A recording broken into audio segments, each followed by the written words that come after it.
Lähtikö striimi, lähteekö sun toimesta käyntiin sitten? Ai se on jo käynnissä, onko mikkikin päällä jo? Okei, joo. No hyvä, ettei jutellut mitään.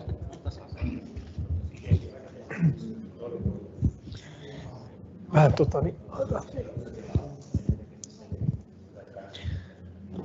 etsitään tästä vielä hyvä paikka.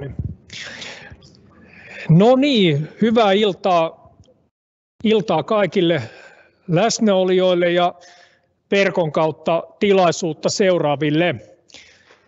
Tervetuloa Sulkavan kunnan järjestämään rakennus, ympäristö- ja jätehuolto teemailtaan. Minä olen kunnanjohtaja Juho Järvenpää ja sitten lisäkseni täällä on tänään joukko teeman mukaisia asiantuntijoita. Lisäksi paikalla on Sulkavan rakennus- ja ympäristölautakunnan edustajat tai edustajia, ei taida olla koko lautakunta paikalla. Tosiaan hiukan taustaa tämän tilaisuuden järjestämiseen, eli tässä Sulkavan kunta otti nyt sitten 1. päivä syyskuuta niin sanotusti omaksi työkseen ympäristö- ja rakennusvalvonnan järjestämisen, ja tässä yhteydessä totesimme sitten, että tämä kun oli ollut 10 vuotta Rantasalmen kunnan järjestämisvastuulla, niin olisi varmasti ihan hyvä järjestää infoa kuntalaisiin päin siitä, että miten tätä tärkeää kunnan perustehtävää niin on meillä organisoitu. Ja miten me nyt tehdään, tuleeko että saadaan mikin taakse, niin esittäytymään sitten jokainen tähän teemaan kytkeytyvä ja sitten siirretään sitten puheenvuoro sen jälkeen jätehuoltoasioiden puolelle. Tai sitten jos me saadaan, no joo, lähdetään ihan siitä liikkeelle, että meillä on tosiaankin täällä meidän rakennus- ja ympäristölautakunnan edustajia paikalla, eli onko Mirja ja Henna, saadaanko teitä vähän sieltä vaikka tänne kameran luokse niin kuin morjestamaan, niin saadaan sitten. Ja Sanna, joo, kyllä, joo, sori. Niin voitte, no niin. No se tulee sopivasti viiveellä sieltä. Kertokaa tervehdykset nyt rakennus- ja ympäristölautakunnan. No, tervehdys vaan, eli Mirja Anuntti Virta, kunnanvaltuuston 3. varapuheenjohtaja, nyt jäsenenä tässä meidän uudessa rakennus- ja ympäristölautakunnassa. Ja vielä nyt tässä ei terveisiä kovin paljon lautakunnasta ole vielä kertoa, että kun ollaan vasta päästy tätä aloittelemaan. Mutta. Joo, Pylkkäsen Henna ja kunnan hallituksen jäsen ja nyt tässä ympäristö- ja lautakunnassa varapuheenjohtajana ja jäsenenä. Ja tosiaan yhden kerran ollaan vasta kokoonnuttu tällä uudella lautakunnalla ja niin kuin kaikki tietää, niin lakihan meitä velvoittaa, mutta minä uskon, että tällä porukalla me voidaan se lakikin nähdä niin kuin mahdollisuuksina ja sen mukaan sitten pyritään tekemään meidän kunnan näköistä työtä sekä ympäristö- että rakennusvalvonnan asioissa. Sanna Reponen, kunnanvaltuutettu ja tämän uuden lautakunnan jäsen, ja minulla on taustaa, on ollut aikoinaan silloin, kun Sulkavalla vielä oli oma rakennuslautakunta, niin siinä jäsenenä, ja sitten olin tässä yhteislautakunnassa myös jäsenenä, ja nyt sitten tosiaan jatkan tätä hommaa taas tässä meidän uudessa lautakunnassa. No niin, kiitoksia lautakunnan jäsenille esittäytymisestä ja puheenjohtaja Jukka Tervonen hän ei päässyt valitettavasti tänään paikalle, mutta Jukka on ja ketä Antti vielä oli ja Jani Sairanen, niin hän ei myöskään päässyt paikalle. Tosiaankin tässä rakennus- ja ympäristövalvonta niin syyskuun alusta, kuten aikaisemmin jo mainitsin, niin otettiin Sulkavan kunnan omalle järjestämisvastuulle ja lautakunta päättää sitten, tekee päätöksiä aina, jos on vähän kimurantimpia asioita, mutta sitten meillä on operatiivinen puoli vetämässä tätä niin kuin arkisia, näitä normaaleja rutiininomaisia lupaprosesseja läpi ja tarjoamassa sitten neuvontaa, ohjausta ja laadukasta asiakaspalvelua. Eli haluaisin kutsua sitten tämän meidän rakennusympäristövalvonnan tiimiä, eli tekninen johtaja Antti Hulkkonen, rakennustarkastaja Asta Veikkanen ja ympäristösihteeri Timo Hämäläinen, niin tuletteko esittäytymään ja vähän kerrotte, ketä olette? Morjesta vaan, kiitos. Eli tekninen johtaja Antti Hulkkonen. Tässä toimin ympäristörakennuslautakunnan esittelijänä ja vastuullisena viranhaltijana tällä puolella. Ja tässä pyöritän tätä meidän uutta teknistä tiimiä, mihin kuuluu Asta sitten meillä kunnan palveluksessa ja yhteistyösopimuksen kautta myös Timo sitten Puumalasta. Mutta kertokaa itse tarkemmin. Joo, terve vaan kaikille, eli Asta Veikkanen ja nyt sitten suhteellisen tuore rakennustarkastaja täällä Sulkavan kunnassa, eli tuossa syyskuun eka päivä aloitin. Joo, iltaa. Timo Hämäläinen Puumalasta, Puumalan ympäristösihteeri ja nyt myös Sulkavan ympäristösihteeri. Jos sen verran taustaa kerron, niin olen Puumalassa ollut parikymmentä vuotta tässä nykyisessä virassa ja Sulkavalla aloitin 2007 ja olin vuoteen 2022 ympäristösihteerinä. Sitten siinä meni muutama kuukausi välissä ja sitten Sulkava pyysi minut tänne jätehuoltoviranomaiseksi. Siinä olin sitten viime vuoden loppuun asti ja sitten meni 9 kuukautta ja nyt mä olen sitten täällä taas ympäristösihteerinä. En tiedä miten pitkään, mutta sen aika näyttää.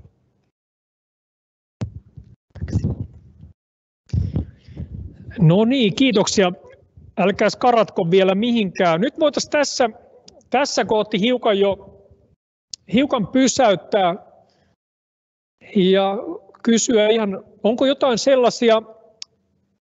sellaisia kysymyksiä tai asioita, jotka askarruttaa rakennus- ja ympäristövalvontaan liittyen, mitä haluaisitte kysyä Antilta ja Astalta ja Timolta, miten asiat Sulkavalla on sujunut?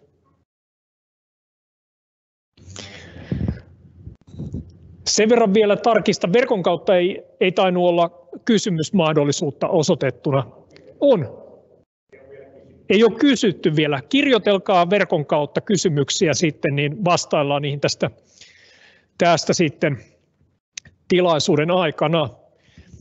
No hei, vapautetaan teidät hetkeksi tässä vaiheessa, niin pääsette istumaan, kun nykyyhteiskunnassahan ei saa istua riittävästi, niin nyt olkaa hyvä vai haluatteko vielä tähän kohtaan? Pärjäätte täällä, kiitos. Hyvä. No sitten tähän terveeseen ja turvalliseen ympäristöön niin liittyy toimivassa yhteiskunnassa niin jätehuoltoasiat hyvin vahvasti ja varmasti ollaan nähty maailmalta esimerkkejä siitä, mitä ei ole toimiva jätehuolto ja ollaan sitten peilattu tähän omaan kotisuomeen ja huomattu, että miten erinomaisesti ja esimerkinomaisesti meillä on monet asiat järjestetty. Joskushan ne tietysti saattaa tuntua vähän itsestäänselvyyksiltäkin, mutta hyvä päivittää tätä tietoa, missä mennään ja miltä tulevaisuus näyttää ja minkälaisia asioita siellä on niin kuin toiminnan ja lainsäädännön puolesta, mitä on tapahtunut ja mitä on tulossa. Ja meillä on täällä paikalla jätehuoltoviranomaisen edustaja, jätehuoltoinsinööri Pirkko Räikkönen ja sitten palveluyhtiön RL-palveluiden toimitusjohtaja Niina Rasola kertomassa. Ja Onko Pirkko ja Nina, teillä on omat puheenvuorot sitten, niin iskenkö suoraan tästä vaan mikin teille ja esittelette itsenne ja asianne tästä näin, niin hyvä juttu. Nyt tehdään niin sanottu, onko se kapulan vaihto? Yes. Hyvä. Kiitos.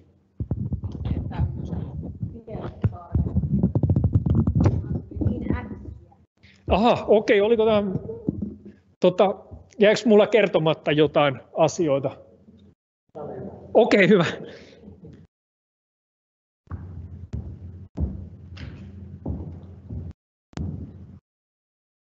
Näkyykö sieltä vaan mitään on sitten se kysymys. Tästä taitaa kuulua ihan hyvin myös sinne etäkuuntelijoille ja katsojille. Ja minä olen Räikkösen Pirkko, jätehuoltoinsinööri. Hyvää iltaa kaikille ja tervetuloa. Mukava nähdäkin ihmisiä. Tässä on muutama vuosi mennyt niin, että tuskin koskaan näkee ketään. Ja sillä aikaa kun lähtee koneet käyntiin, niin voisin kertoa ehkä itsestäni sitten. Sitä harvemmin pääsee tekemään, niin kerrotaan nyt itsestäni. Olen kotoisin tuolta Kaakkois-Suomesta Imatralta, opiskellut ammattikorkeakoulussa ympäristötekniikkaa Mikkelissä. Silloin se oli vielä Mikkelin ammattikorkeakoulu. Ja sitten olen päivittänyt omaa osaamistani ja nykyisin olen kiertotalouden diplomi-insinööri.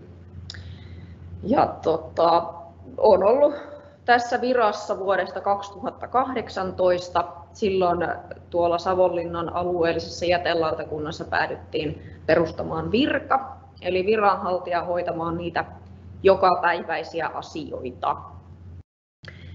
Ja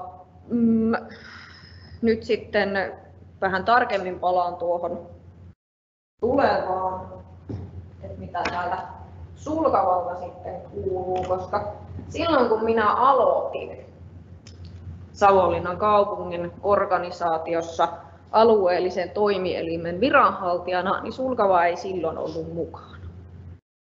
Ja vuoden alusta, eli tämän vuoden alusta, Sulkavakin kuuluu sitten tähän jätelautakuntaan, tuli mukaan kuntien yhteiseen toimielimeen.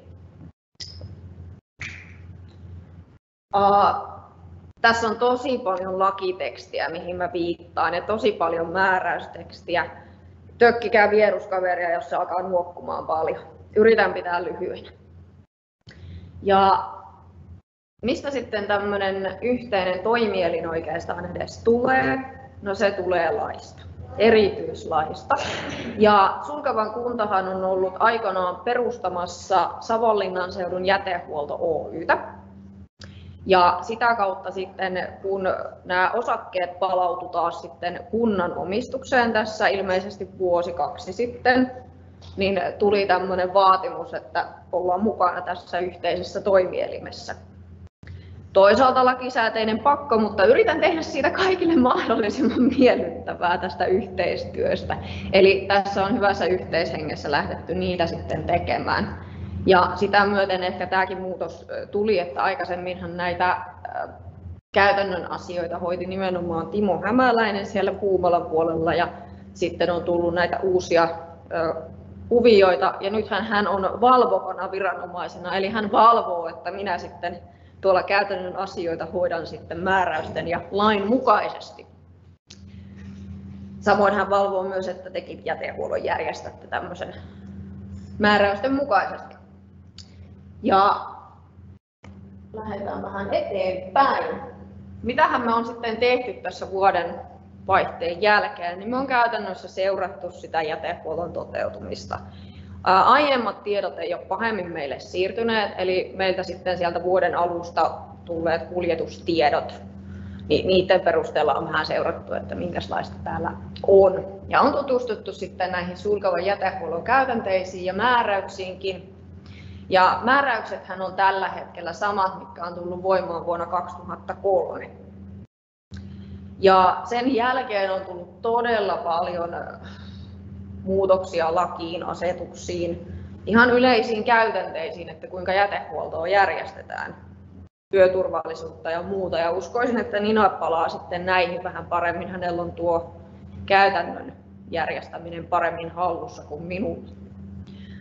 Mutta on huomattu tässä poikkeuslupia ja ilmoituksia käsitellessä, että osa näistä nyt voimassa olevista jätehuoltomääräyksistä on,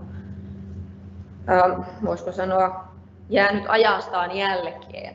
Mutta kuitenkin arjessa näyttäisi, että kaikki on toiminut suhteellisen hyvin ja on jopa muokattu sitten niin kuin nykyaikaisen mukaiseksi niitä toimintoja. Eli ne on ne määräykset, mitkä meillä sitten on vähän tullut eteen tässä, että mitenkäs sitten toimitaan. Lyhyesti, koska Nina kertoo sitten varmaan ehkä vähän tarkemmin näistä käytäntöistä, niin määräysten pohjalta jätehuoltohan on järjestettävä. Ja mitä sitten yleisesti laissa ja muualla määrätään siitä, niin on sitten myös nämä kunnalliset jätehuoltomääräykset. Yksinkertaisuudessaan pitää olla sekajätteille järjestetty jätehuolto, oma jäteastia tai voi olla naapurin kanssa yhteinen jäteastia. Tai sitten on tämä nykyisen kierrätysyhtiön Rippeen, eli entisen Savonlinnan seudun jätehuolto Oyn ylläpitämä aluekeräys. Tässä ei nyt näytä ihan kaikki teksti edes olevan mukana, nyt kun katson vähän tarkemmin tuota. Mutta nämä jäteastiat pitäisi pääsääntöisesti tyhjentää aina säännöllisin väliajoin. Biojätteen osalta tietysti, jos ei ole erilliskeräystä, niin kompostointia. Nykyisessä määräyksessähän lukeekin, että ensisijaisesti kompostoitaisiin, että ei lähdettäisi turhaan erilliskeräämään. Mutta siitäkin on tullut sitten vähän muutoksia ainakin tämmöisissä isommissa taloyhtiöissä. Jätteiden lajittelussa, niin siinäkään nyt voisiko sanoa, että ei ole muuta kuin lisätty näitä eri jätejakeiden vaatimuksia ihan lain tasolla. Mutta niistä on kaikki oikeastaan tietyllä tavalla luettavissa, että näin tulisi toimia. Tähän jo viittasinkin, ja vuonna 2011 uudistettiin se valtakunnallinen jätelaki ihan täysin. Ja siellä niin ehkä isoin muutos, mitä siellä jätehuoltomääräyksiin nähden lukee, niin enää ei voi myöntää kunnan viranhaltija tai viranomainen vapautusta jätehuollon järjestämisestä jätteen vähäisyyden tai kiinteistön vähäisen käytön vuoksi. Et siihen sitten tulee tämmöinen vähän erikoinen muutos, tai on tullut jo, sehän ei sitten enää tule. Heinäkuussa ehkä ainakin taajamassa ja taloyhtiöissä asuvat on huomannut, että erilliskeräystä on lisätty. Se on tullut lakisääteisenä ja kierrätysyhtiö Rippe on alkanut niitä hoitamaan sitten tuossa taajamissa ja taajamien välisillä kulkureiteillä.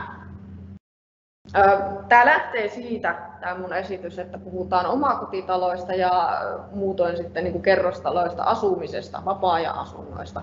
Mutta yrityksille niin siellä on yritelty jotenkin arvioida, että paljonko kilogramman määrissä syntyisi sitä tiettyä hyötyjätettä verrattavissa sitten asumiseen. Siellä on vähän eri tavalla esitetty, että jos on joku yksityinen yrittäjä, toimii toiminimen alla tai muuta, ja että on vaikkapa sitten yritys siinä samassa kiinteistössä kuin missä itse asuu, tai jos on vaikka vuokralainen siellä, niin siinä voi olla sitten vähän tulkintakysymyksiäkin edessä. No tämähän tuli aika uutena vuonna 2021 tämä kompostointirekisteri. Kaikki on varmaan siitä kuullut ja no sanotaan, että sen tarkoitusperästä on kuultu vähän kaikenlaisia villejä veikkauksia, mutta kyllä se pohjautuu puhtaasti siihen, että tuolta vähän kauempaa ylempää taholta haluttaisiin tietää, että minkä verran sitä biojätettä hyödynnetään Suomessakin. Ja sehän tarkoittaa, että sitten ne kotikompostoinnitkin pitää rekisteröidä. En tiedä, miten ne häviää sitten tuonne suurempaan massaan ja näihin valtakunnallisiin raportointeihin, mutta tehdään työtä käskettyä.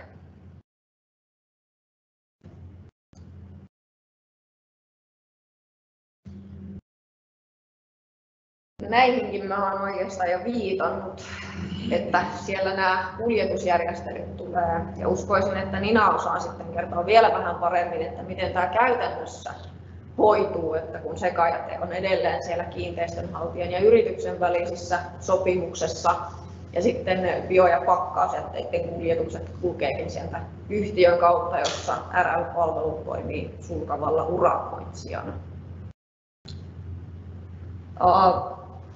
Yksi ehkä isompia asioita on kuitenkin ollut tuo työturvallisuuden valtakunnallinen huomioiminen. Ainakin tästä näin sieltä yhtiöstä on Rippeltä nimenomaan mulle vähän muistuteltu. Ja silloin kun laadittiin näitä nyt Sulkavalla vuoden alusta voimaan tulevia määräyksiä, niin siellä nousi kuljetusyritystenkin kanssa näistä lietekuljetuksista.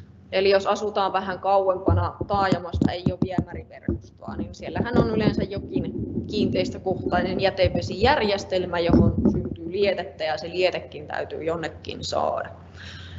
Aika harvoin alkaa nykyisin olemaan näitä maanviljelijöitä, jotka voi sen itse hyödyntää, niin silloin ne on tyhjennettävä jonkun toisen toimesta ja kuljetettava kunnan osoittamaan vastaanottopaikkaan. Niin tästä tuli jonkun verran pyyntöjä kuljetusyrityksiltä, että ne säiliöt voisivat olla sellaisessa paikassa, että autolla pääsisi siihen lähettyville ja he saisivat sitten turvallisesti ilman selän niksautuksia ja naksautuksia nosteltua kannet pois paikaltaan ja imuautolla sitten vedettyä lietteet sieltä pois. Täällä on vähän tämmöistä kuljettajankin näkökulmasta otettuja asioita. Että jos siellä jotain tuntuu, että tulkintoja tai muita on, niin ne on aina mielenkiintoisia, että kuinka nämä vanhat järjestelmät sitten muutetaan uusiksi. Ja Savonlinnassa, Inonkoskella ja Rantasalmellahan nämä nyt Sulkavalla vuoden alusta voimaan tulevat määräykset on jo voimassa. Tulivat tuossa heinäkuun alussa. Siellä on päivitelty vähän termistöä nykypäivään ja sitten Sulkavan osalta niin säkkitelineet ja pikapontit tulee kielletyiksi. Eli nämä säkkitelineet, niin niissähän voi olla, että kun se on se telineeseen asennettu säkki, niin kun kuljettaja sen joutuu siitä ottamaan, niin jos siellä on jotain terävää, viiltävää, niin siinä voi kuljettajalle käydä ties mitä, jos sitä ei tosi varovasti sitten kanneta sinne autoon. Eli koneellisen kuormaukseen soveltuvia jäteastioita sitten pitäisi tulevaisuudessa käyttää ja omakotitaloissa käytetyimpiä nämä tämmöiset muoviastiat. Taajamissa on tällainenkin tulossa, että pientalokiinteistöllä tulisi biojäteastiat sijoittaa seinälliseen ja kovapohjaiseen katokseen. Ja ei ole tarkoitus, että kaikki lähtisi nyt yhtäkkiä sinne K-rautaan tai paikalliseen rakennusliikkeeseen ja pyytämään, että nyt me tarvitaan tämä jätekatos, vaan että silloin kun rakennetaan uutta tai jos siellä pihalla nyt sitten tehdään ihan ajatuksen kanssa jotakin, niin silloin sitten. Kuvassa on itse asiassa kierrätysyhtiö Rippeen aluekeräyspiste. Voin sanoa, että siellä on lumen kanssa mahdollisesti vähän ongelmia, että vaikka siinä on seinät ja kova alusta, niin voi olla joskus kuljettajalle vähän hankaluutta. Saattaa olla Ninan työntekijöille hyvinkin tuttu piste.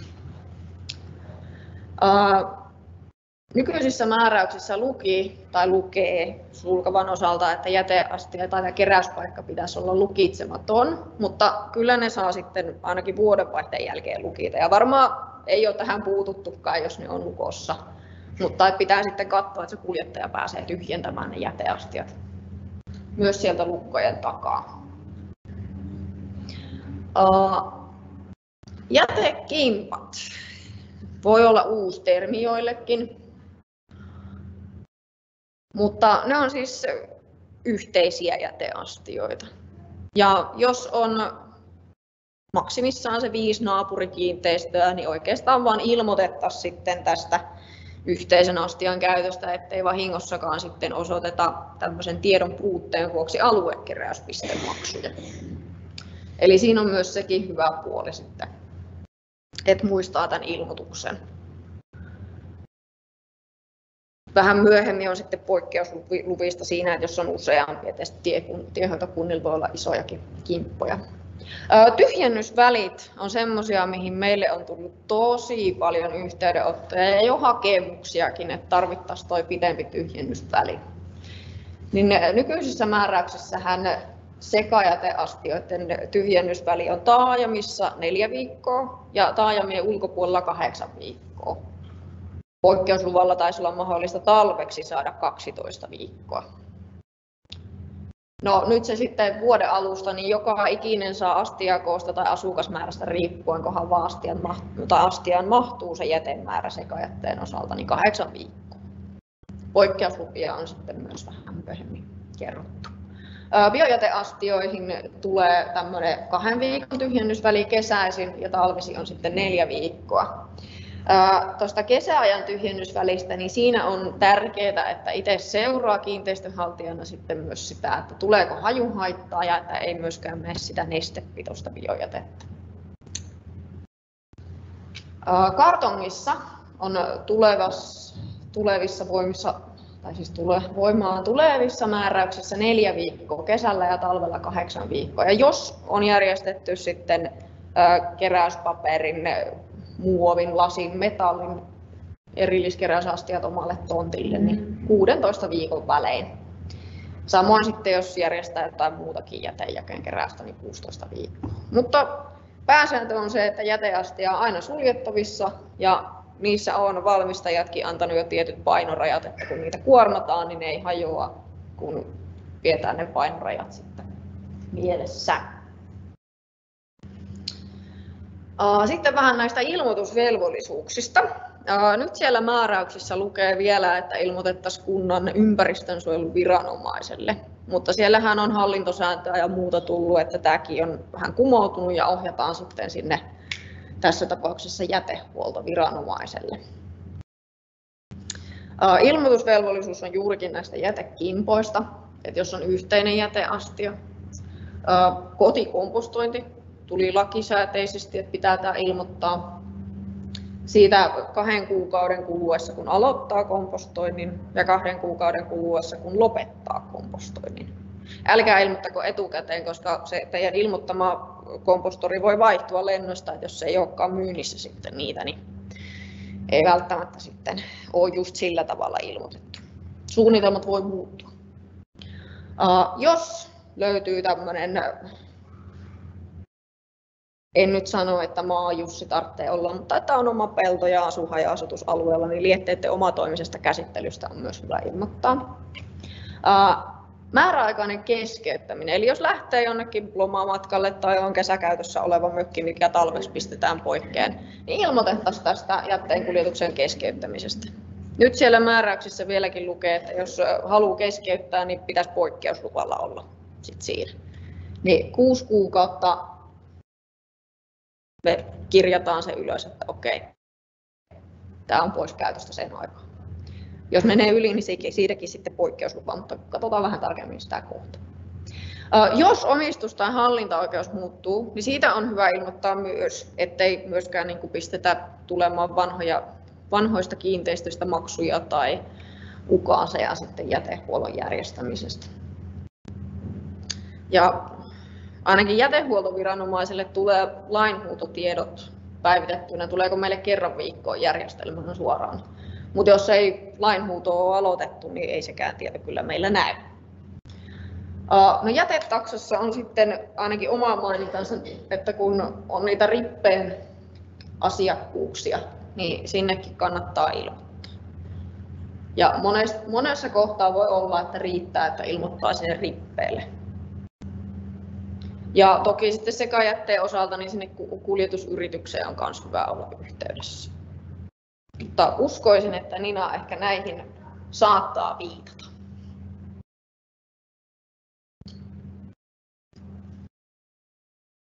Sitten ne poikkeusluvat. Se tässä on hyvä puoli, että kun puhutaan viranomaistoiminnasta ja määräyksistä, niin aina pitää olla mahdollisuus poiketa. Siitä saa olla iloinen. Ja käytännössä vapaamuotoisilla hakemuksillahan voi hakea vaikka minkälaista poikkeusta, mutta otetaan vastaan kirjallisesti ja perustellut syyt. Toki ne sitten tutkitaan kaikki, että mikä siinä on, mutta perustellusta syystä niin melkeinpä mitä tahansa poikkeusta voi hakea oikeastaan missä tahansa asiassa. Varmaan ehkä kunnan omat virkamiehet pyörtää tämän, jos näin tulee. Mutta sitten kun ollaan tässä tilanteessa, että määräykset on muuttumassa, niin jos tämän vuoden puolella meille jättää hakemuksen esimerkiksi tyhjennysvälin pidentämisestä, että haluaa 16 viikon tyhjennysvälin ihan ympärivuotiseksi, niin älkää jättäkö sitä tämän vuoden puolella. Mä en voi käsitellä sitä kuin sitten sen saapumispäivänä voimassa olleiden määräysten mukaisesti, ja ne ei nyt salli mun hyväksyvän semmoista hakemusta. Eli odotettavissa on, että olette sitten yhteydessä tuossa vuoden alussa tai joka tapauksessa ensi vuoden puolella sitten näistäkin asioista. Ja jos joku on sitten tosiaan noita keskeytysasioita tullut ilmoittaneeksi, niin sulkavan osalta niin niistähän on tehty käytännössä aina se poikkeuslupapäätös, niin kuin nykyisessä määräyksessä lukee. Mutta ei ole kyllä lähdetty erikseen ilmoittelemaan kiinteistön haltijakohtaisilla kirjeillä, että näin tulisi toimia. Eli vähän siirtymäaikana myös katsotaan, että mikä on järkevääkin toimintaa. Sinänsä hauskaa, koska olen aika useasti hyvinkin pilkuntarkka ihminen, mutta ehkä myös viranhaltijuus opettaa jotakin ihmiset, joiden kanssa on tekemisessä.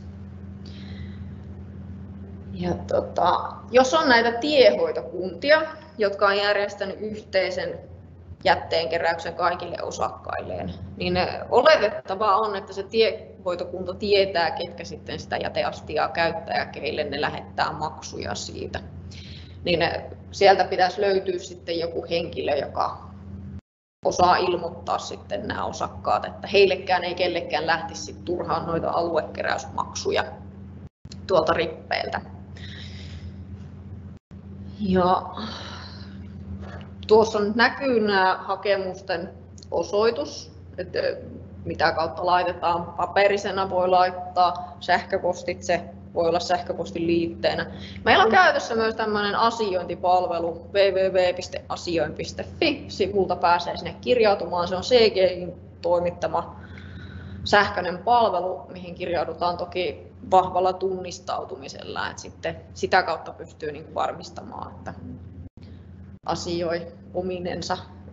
Jos joku sitä haluaa lähteä käyttämään, niin älkää säikähtäkö, jos se oma kiinteistö ei näy siinä, vaikka te olette vahvasti tunnistautunut. Se ei nimittäin näytä kuvaa, jos te omistatte sen maapohjan. Eli sieltä joutuu sitten ehkä katsomaan kartan kautta tai osoitteen kautta muu kiinteistö. Nuo on ne yleisimmät, mitä meiltä haetaan, mutta on niitä tullut muitakin.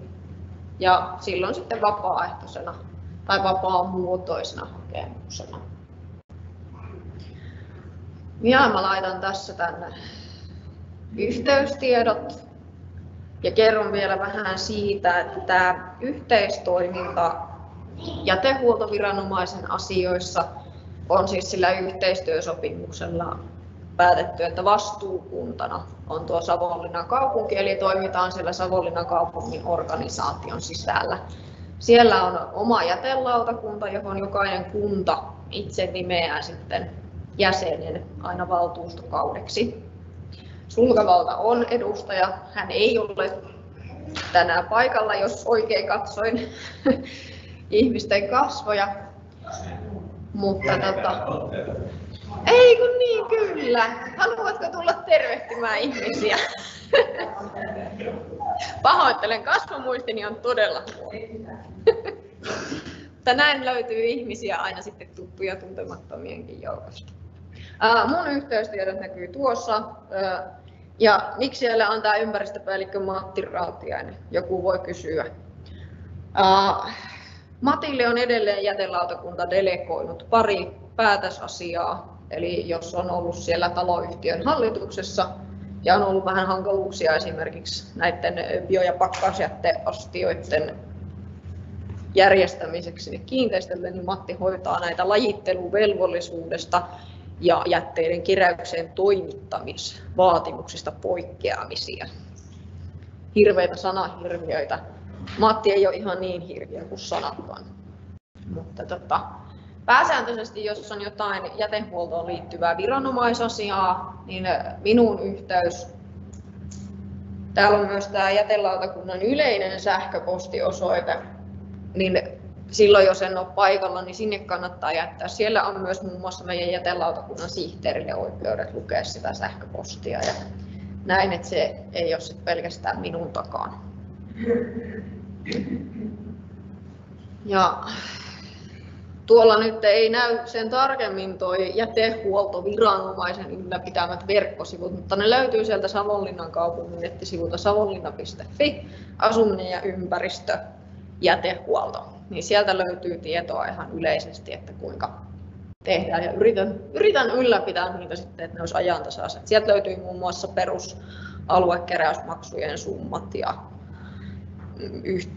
kuljetusyrittäjien yhteystietoja ja yleistä tietoa.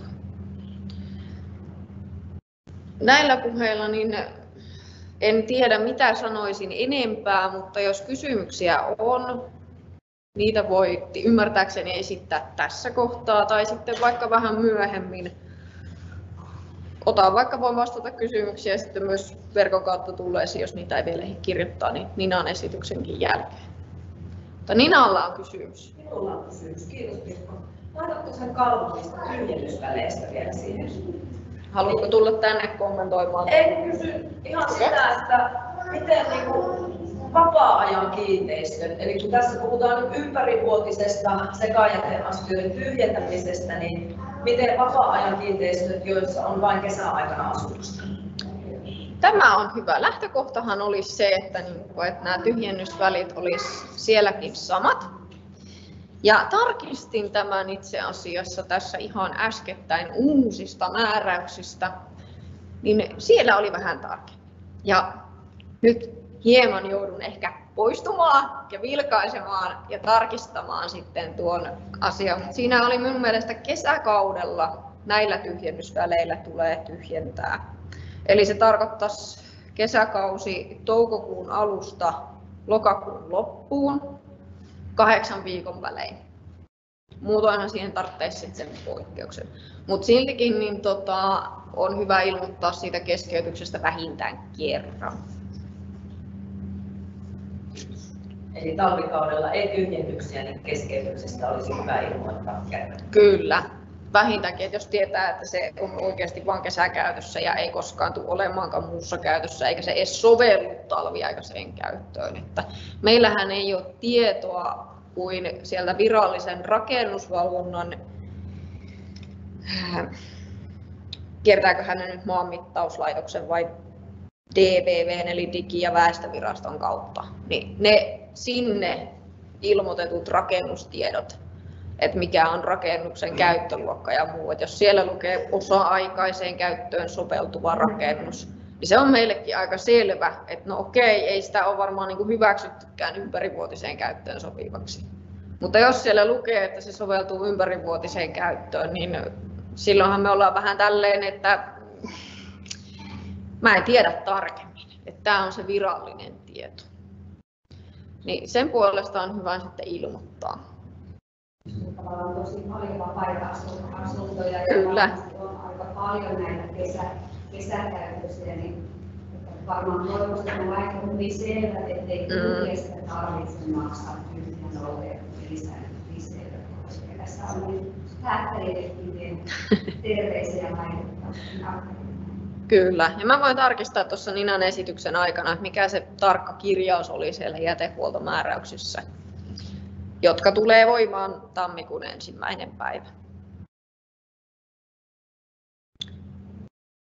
Sitten vielä näistä yhteisistä jätehuoltoasioista. Meillä oli kauan sitten aikojen alusta jo sellainen tieto, että isosäiliöistä kaikkiaan. Ja kyllähän se muuten toimii ihan tosi hyvin. Silloin oli sulkavalaiset nämä jätehuoltoyhtiöt siinä toiminnassa mukana, mutta siinä vielä ajan oloon esiintyi hirveän paljon päällekkäin. Nimenomaan kaikki, koska se sijaitsi kyläkin varressa se säiliö, niin kaikki Ja moni ohikulkija heitti roskassa siihen sitten. Niin monesti sanoisin sen naapurille, että tästä ei tule yhtään mitään, ja se säiliö laitettava luvulliseksi. Että ihan tosiaan, niin kuka tahansa voisi heittää siihen. No ei sitä sitten kuitenkaan laitettu, totta kai meillä oli tietoa sitten, että täällä jäteasian tyhjensä, koska täällä on alahmittaudessa. Ajoissa tyhjentää. No, luultiin siitä sitten jo kauan sitten. Ja nyt on jokaisella sitten oma jäteastia. Että se on niin paikkakohtaista ja tapauskohtaista. Että jossakin se voi onnistua ihan hyvin, mutta meidän tosiaan siinä oli vuosikausia sitä räkkää. Ja se ei ole sitten kiva maksaa sitten siitä, kun toiset työntää kaikkea roskaa. Tämmöistä. Kyllä, eli pieni referaatti sitten verkon kautta striimiä seuraaville. Eli näihin yhteisastioihin on liittynyt tämmöinen väärinkäyttö, eli kun siellä tietyt henkilöt on sopinut keskenään astian käytöstä, niin jos se on sijoitettu sellaiseen paikkaan, että kuka tahansa pystyy siihen käydä jättämässä jätteitä, niin näin aika usein tapahtuu. Ja ehkä se on myös se syy, minkä takia tämmöinen jätekimpan sisäisten niin kuin osakkaiden ilmoitusvelvollisuus isompien poikkeuslupahakemuksen kautta, ehkä nimellinen tässä alkuun ainakin, niin viranomainen, jonka tehtävänä on seurata sitä jätehuoltoa ja jätehuoltoon liittymistä, niin pystyy pitämään sitä rekisteriä niin, että se näkee, että jos joku ei ole järjestänyt sitä esimerkiksi sekajäteastiaa yhteisesti tai omanaan tai maksa aluekeräyspistemaksua, niin sitten me pystytään puuttumaan siihen. Eli ei varmaan ihan semmoinen nopea toimintatapa, mutta se, että mekin tiedettäisiin noista kimppalaisista, niin helpottaa sitä, että saataisiin sitten kaikki jätehuollon piiriin, eikä ne käyttäisi sitten toisten jäteastioita. Se ainakin on se jalo pyrkimys.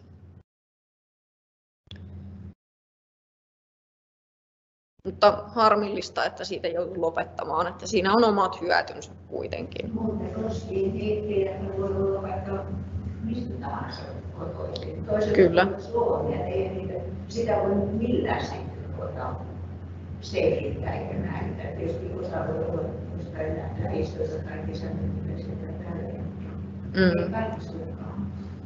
Tuo on totta, että meilläkin ne tiedot pohjautuu siihen, että mitä on kiinteistöjen omistajat ja rakennusten omistajat ja ilmoitettu käyttäjät, niin siltä pohjaltahan meidän pitää seurata sitä jätehuoltoa ja toivottavasti pystyttäisiin näihin puuttumaan.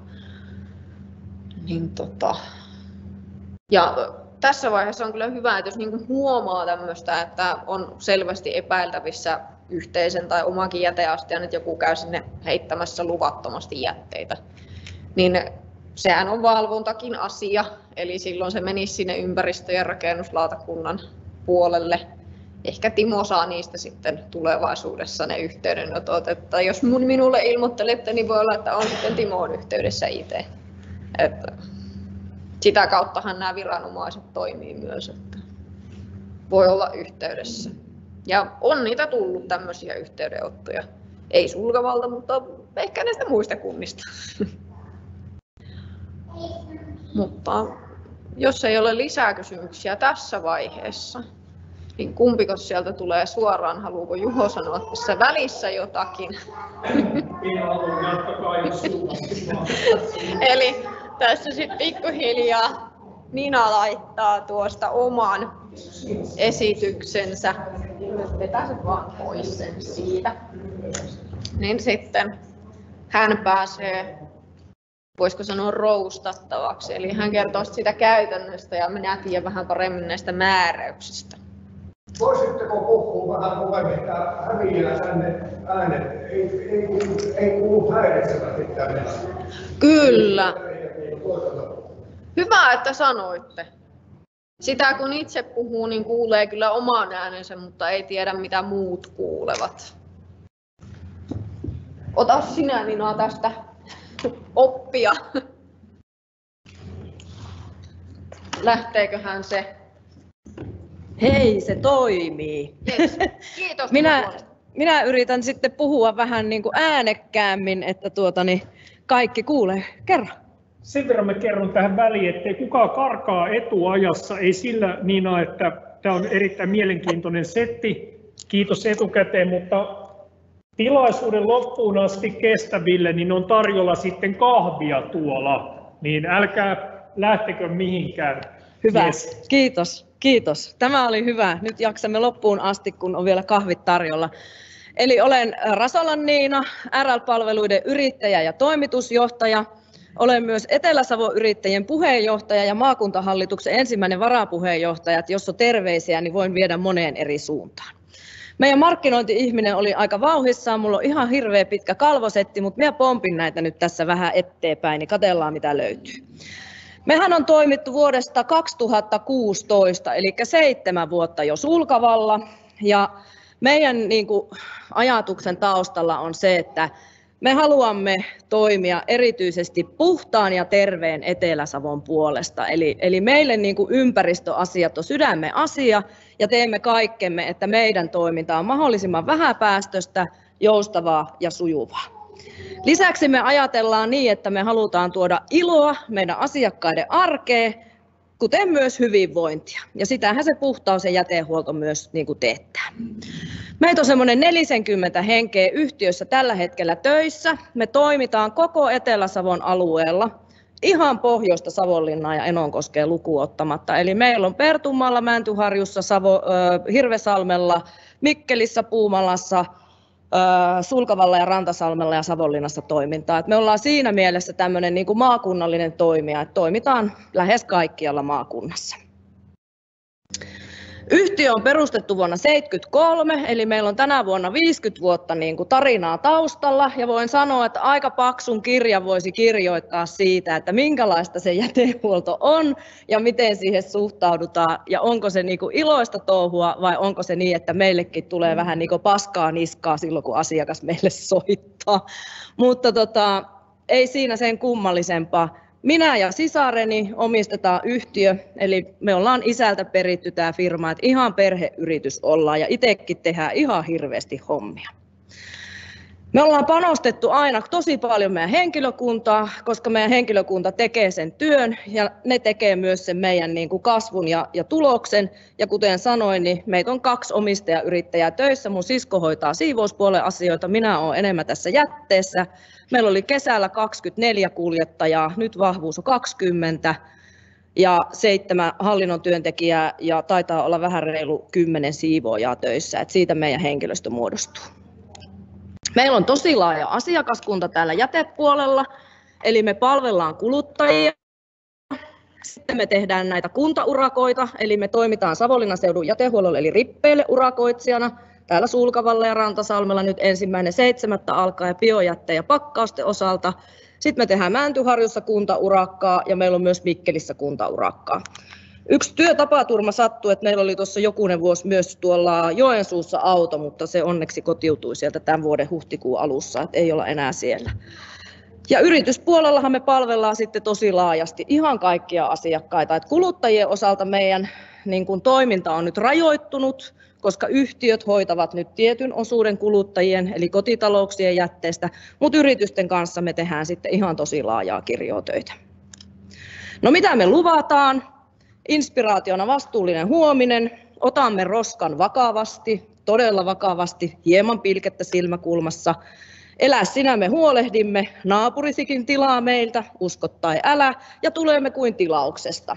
Eli jos meiltä tilaa, niin ihan varmasti tullaan.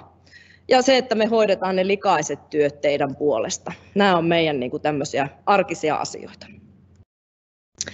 No se, että meillä on tämä vastuullisuus hyvin vahvana, niin se tarkoittaa sitä, että meillähän on hyvinkin ammattitaitoinen ja osaava henkilöstö. Siellä on kaikenlaisia koulutuksia taustalla. Meidän toiminnan pohjana on aina asiakkaiden tarpeet ja toiveet ja pyrimme jatkuvasti kehittämään sitä omaa toimintaa. Ja seurataan myös sitä, että mitä meillä tehdään ja miten meillä tehdään. Siihen vastuullisuuteen liittyy todella iso vastuunotto ympäristöstä. Eli meillä on ympäristö- ja laatupolitiikka ja meillä on myös sertifioidut laatu- ja ympäristöjärjestelmät toiminnan taustalla. Ja me on sitouduttu siihen, että me vähennämme päästöjä jatkuvasti ja pidämme huolta ympäristöstä. Se, mitä me tehdään, niin se liittyy kalustoon ja se liittyy reititykseen ja se liittyy myös polttoaineisiin, mitä käytetään meidän autoissa. Ja tässä näkyy, että meillä on tällä hetkellä 2 kaasuautoa käytössä, 4 on tulossa lisää. Me tankataan HVO-dieseliä mahdollisuuksien mukaan, eli siinä on 90% pienemmät päästöt kuin tavallisessa dieselissä. Ja sitten on sellainen tilanne, että Juvalta tänne päin, niin et saa mitään muuta kuin tavallista dieseliä. Eli täällä ei ole kaasun tankkausmahdollisuutta Savonlinnan seutukunnalla, eikä myöskään HVO-dieselin. Eli käytännössä täällä on päästöt huomattavasti korkeammalla kuin Mikkelin seutukunnalla, jossa meillä on mahdollisuus tankata vähäpäästöisempiä polttoaineita. No, meillä on sosiaalinen vastuu niin meidän asiakkaista kuin työntekijöistä. Siellä on yhdenvertaisuutta, tasa-arvoa, sitä työturvallisuutta, jota kehitetään yhteistyössä eri viranomaisten kanssa. Datan vastuullista käyttämistä. Meillä on kuitenkin asiakkaiden tiedot, nimet, osoitteet löytyy meiltä. Ja totta kai me autetaan asiakasta erilaisissa ongelmissa. Sitten meillä on taloudellinen vastuu ja se syntyy siitä, että yritys ei voi menestyä, ellei yritys ole taloudellisesti kannattava ja pysty uusiutumaan tämän maailman mukana näissä maailman myllerryksissä. Ja sitten on aika paljon asiakkaiden asettamia vaatimuksia, jotka vaikuttaa todella vahvasti meidän toimintaan. Esimerkiksi siellä on asiakkaita, jotka vaativat täydet päästöraportoinnit meidän ajoista. Me ilmoitamme muun muassa kuntayhtiöille kilometrit ja tankatut polttoaineet, lasketaan päästöjä. Ajotapa on tosi merkityksellinen, miten meidän kuljettajat ajaa. Sitten me tehdään raportointeja erinäisistä jätelaaduista tai määristä ja kierrätysasteesta. Ja se, että erityisesti yritysasiakkaiden kanssa niin on aika paljon kaikenlaista tekemistä. Ja nyt esimerkiksi näissä urakoissa, niin kuin tämä Rippeenkin urakka, missä ajetaan kotitalouksien jätettä, niin yhdessä urakassa on sellainen vaatimus, että me ei saada rahoja ennen kuin me on toimitettu päästöraportit ja dokumentit siitä, että on tankattu varmasti tiettyä polttoainetta ja muuta. Että siellä on kaikenlaisia tarinoita taustalla. No sitten ihan lyhyesti tästä kiertotaloudesta, että se on ihan tämmöisiä arjen toimintaa, eli se, että uusi jätelaki toi tämän laajan lajittelun, niin sehän on tosi hyvä asia, koska se tarkoittaa sitä, että eri jätejakeista syntyy raaka-ainetta ja uusia tuotteita, ja se lajittelu on mahdollista myös täällä pienemmillä paikkakunnilla. Ruokahävikki on Suomessa tosi korkea ja siihen on syytä kiinnittää huomiota. Se korostuu ehkä enemmän kaupungeissa kuin täällä maaseutukunnissa, missä ehkä ollaan luonnonläheisempiä ja ymmärretään asioita hieman eri tavalla. Mutta se on jännä, että se on itse asiassa Suomen suurin jäteongelma on ruokahävikki tällä hetkellä. No, tekstiilit on nyt sitten tulossa kiertoon. Se on ehkä vähän uudempaa tarinaa. Siitä vastaa pääsääntöisesti ainakin toistaiseksi nuo kuntayhtiöt.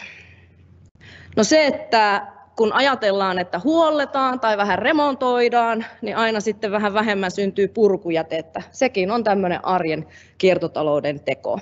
Ja totta kai sitten remonttijätteiden lajittelu niin on sitä erityisesti. Tosin, jos vaihtolava toimitetaan vaikka remonttitavaralle, niin se jäte lajitellaan sitten siellä vastaanottopäässä, että täällä on niin pitkät kuljetusetäisyydet, että on kustannustehokkaampaa pistää samalle lavalle kaikki rakentamisessa syntyvä jäte ja sitten se kuljetaan vastaanottoon, jossa siitä puut erotellaan ja muut mahdolliset kierrätysmateriaalit, eli ei huolta, että lavalle laitetaan tavarat sekaisin. No, yhteiskäyttöhän on semmoinen kiertotalouden oikein paras teko, eli jos on niin, että voi käyttää yhteisesti samoja laitteita tai välineitä tai tavaroita, niin se on juuri sitä kestävyyttä, mitä kiertotalousajattelulla ajatellaan. No, Sulkava.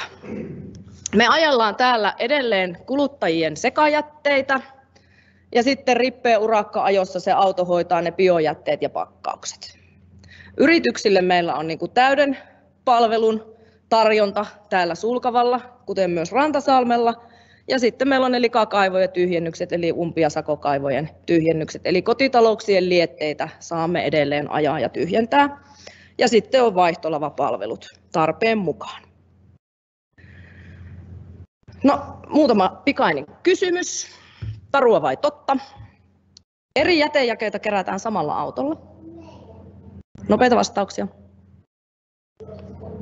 Totta, aivan oikein. Biojätteestä valmistetaan liikennepolttoainetta. Kyllä, biokaasua siitä tehdään. Tupakan tumppi ei maadu. Onko jollakulla kokemusta? Ei maadu. Jätteet päätyvät samaan kasaan. Totta. Haluatko lukita vastauksen? Ei ole kukaan muu. Juu, sanotaan näin, että ne päätyvät jätejakeittain aina samoihin kasoihin, mutta niin kuin eri jakeet eivät mene samaan kasaan, jos tämän verran tarkennetaan. Hammasharja kuuluu muovipakkauksiin. Väärin. Hammasharja on esine ja muovin keräys on muovipakkausten keräystä. Eli kun ostat hammasharjan ja siinä on se kartonki ja se muovi, niin se muovi on muovia, kartonki on kartonkia ja se hammasharja on sekajätettä.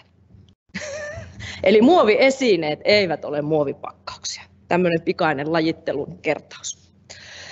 No tässä on nyt se, mikä näkyy, että meillä on täällä lähinnä se sekajäte, muu on nyt sitten asumisessa syntyvien jätteiden osalta siellä rippeen vastuulla. Niin kuin näkyy, eli kartonki, muovipullot, lasi, metalli ja biojäte. Biojäte on täällä ollut nyt heinäkuusta alkaen. Mikkelin seutukunnalla vuodenvaihteessa siirtyy kunnalliseen yhtiöön biojätteen keräys. Jätehuoltomääräyksistä, joista kuulimme äsken vähän enemmänkin. Ehkä sieltä sellaiset tärpit, tai jotka voi aiheuttaa eniten ihmetystä, niin on se, että biojäteastiat on pestävä 2 vuodessa. Eli jatkossa ne, joilla on biojäteastiat, niin urakan mukaisesti ne myös pestään. Ja se, että kaikki sekajäteastiat on pestävä vähintään kerran vuodessa. Ja se velvoite tulee jätehuoltomääräyksistä. Että se ei ole niin kuin yrityksen keksintö, että ne pitää pestä. Ja se, että meiltä menee 3 kuukauden välein täydet raportit Pirkolle jätelautakuntaan siitä, mitä me ollaan 3 kuukauden aikana täällä tehty. Ja hän valvoo ja tutkii, että kaikki menee näiden jätehuoltomääräysten mukaisesti. Meidän toiminta on siinä mielessä niin kuin puu ja kuoren välissä olemista, että meidän pitää kuunnella asiakasta ja toteuttaa asiakkaan toiveet, mutta meidän täytyy myös niin kuin täyttää nämä määräykset tai me ei toimita laillisesti. On paljon asioita, jotka johtaa sinne jätelakiin tai jätehuoltomääräyksiin, ja me ollaan sitten se toteuttaja. Ja meillä on kyllä ollut semmoinen tapa toimia, että me hoidetaan meidän niin kuin velvoitteet niin kuin ne pitää hoitaa. Siinä on aina aika paljon kaikenlaista. No se, että tosiaan työturvallisuus ja tämmöinen työn sujuvuusasia on se, että se jäteastia on tämmöisellä tasaisella pinnalla, mistä se on helppo sitten ottaa auton perään ja tehdä se koneellinen kippaus. Kuljettaja ei saa missään olosuhteissa sorkkia sitä astiaa millään tavoin. Se ei voi millään kepillä kopauttaa sitä tai muuta. Et jos jäteastia on täytetty niin, että sinne on tosi tiiviisti jäänyt jotain kiinni, ja se koneellinen tyhjennys, joka semmoisen vastinrautaa vähän sitä astia tälleen hakkaa, jos ne tavarat ei tule ulos, niin se kuljettaja ei saa tehdä sille asialle yhtään mitään. Eli käytännössä jätteet, kun laitetaan astiaan, niin ne pitää olla siellä niin, että ne sillä kolauksella tippuu kyytiin. Nämä on tämmöisiä mielenkiintoisia juttuja. Olen elänyt sitä aikaa, että on jääkiekkomailoilla menty pikakontiin ja auton väliin kolkuttelemaan tavaroita ulos. Ja olen nähnyt kaikenlaista. On pistetty lapiolla jäistä biojäteastiaa pohjaan ja koko astia on haljennut. Nämä on kaikki menneen talven lumia. Nykypäivänä niitä ei enää tehdä. Ja se on välillä hieman ongelmallista asiakkaiden kanssa. Suomen talvi, mutta se on meillä kaikilla samanlainen. No sitten se, että tietysti meidän kuljettajathan liikkuu koko ajan asiakkaiden pihoissa ja alueilla niitä jäteastioita tyhjentämässä, niin se liukkaiden torjunta ja lumityöt on tietysti meille tosi oleellinen juttu. Samoin kuin jos on semmoisia paikkoja, että tarvitsee valaistusta, jätekatokseen tai muuta, niin ne on tosi tärkeitä meidän työn kannalta. Ja sitten tämä, että jätteiden hävittäminen polttamalla on kielletty, että oma toimista polttolaitosta pihalla niin on vähän kyseenalaista pitää. Ja muistakaa myös, että kartonkia tai paperia voi käyttää vain sytykkeenä. Se on sitten eri asia, miten paljon sitä sytykettä menee. Ja tosiaan sitten se biojätteen kompostointi-ilmoitus. No tässä on nämä tyhjennysvälit, eli pisimmillään 8 viikkoa, poikkeusluvalla pidemmät. Sitten on se yhteisastiakäyttö. Niitä voi sekajätteen osaltakin ajatella naapureiden kanssa, että jos olisikin yhteinen astia.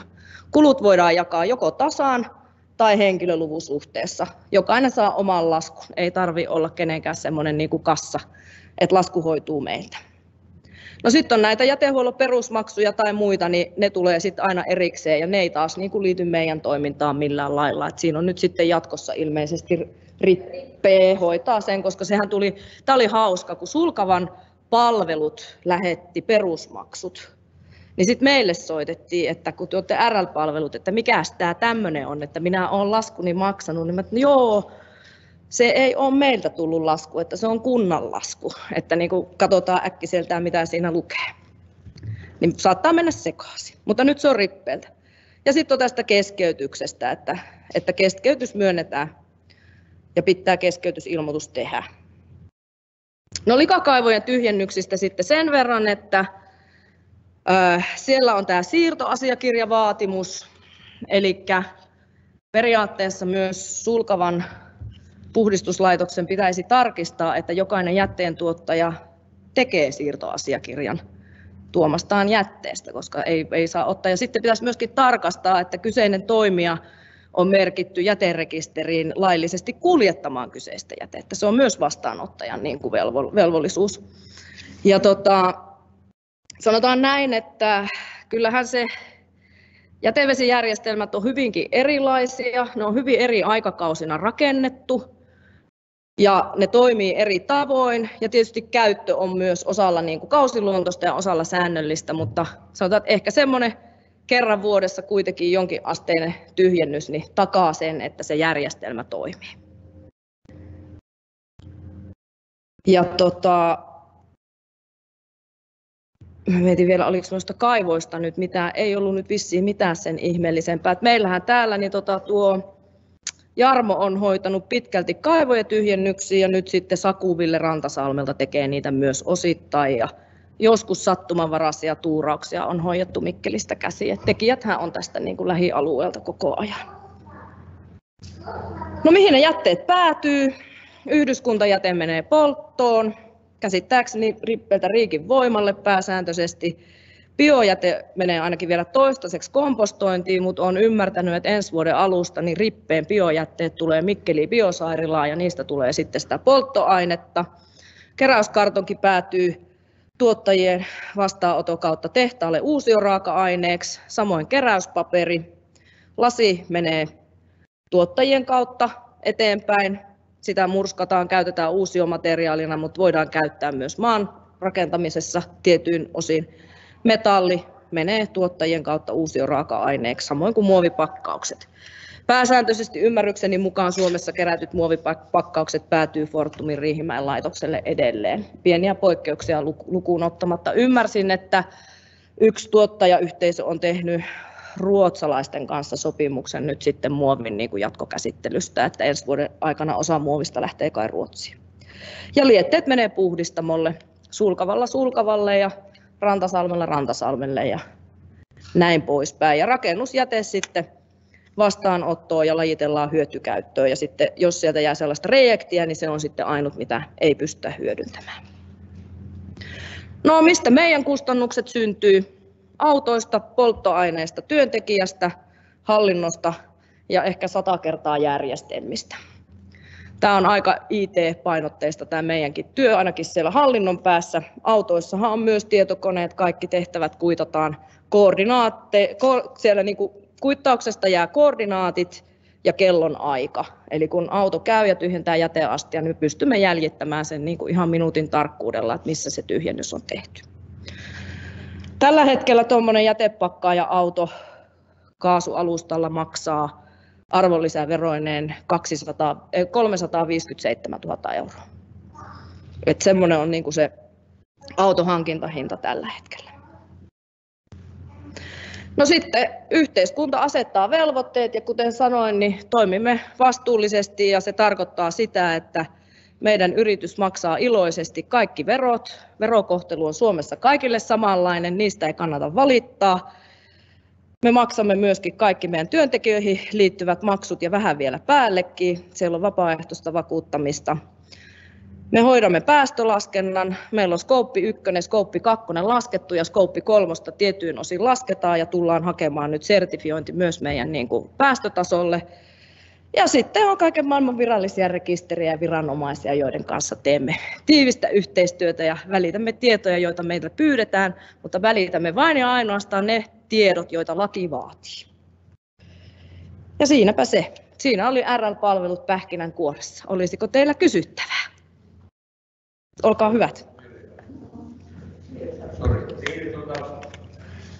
Mehän se loppujen maksetaan siitä. Meidän rahat. Niin. Ensinnäkin kiitos tästä henkilöstöstä, joka teidän Sulkavalla viimeisen päällä huolena asian. Jarmo sekä Pertti. Rantalan puolella. Niin, ja joo, Sakuville, joo. Niin, sitten tuosta soitin. Kysyt, miten sinä paljon noussut. Tai hiittelyksi selitti vaan sektorimallia, että se juttua tuli enää kuin sultakin, mutta eipä sitä ihan yhdessä ymmärrä. 4,5–40%. Tuossa oli kakavun kysymys. Sektorimallin kulmaa aloittaisin, että ei maksa niin paljon. Eli Eli sä tarkoitat nyt sitä, että meillä on tällainen, no se on sektorimalli tavallaan, eli etäisyyteen perustuva hinnoittelu lokakaivojen tyhjennyksissä. Joo, pitää paikkansa. Eli silloin se on nyt ollut mun mielestä, en edes muista, onhan se ollut vissiin ainakin 1,5 vuotta, jos ei 2 vuotta voimassa. On se ollut jo aika pitkään. Ja siinähän oli tarkoituksena se, että kun aikanaan silloin vuonna 2016, kun aloitettiin, niin se tuntihinta taisi olla loka-autolle niin 48 € tunti.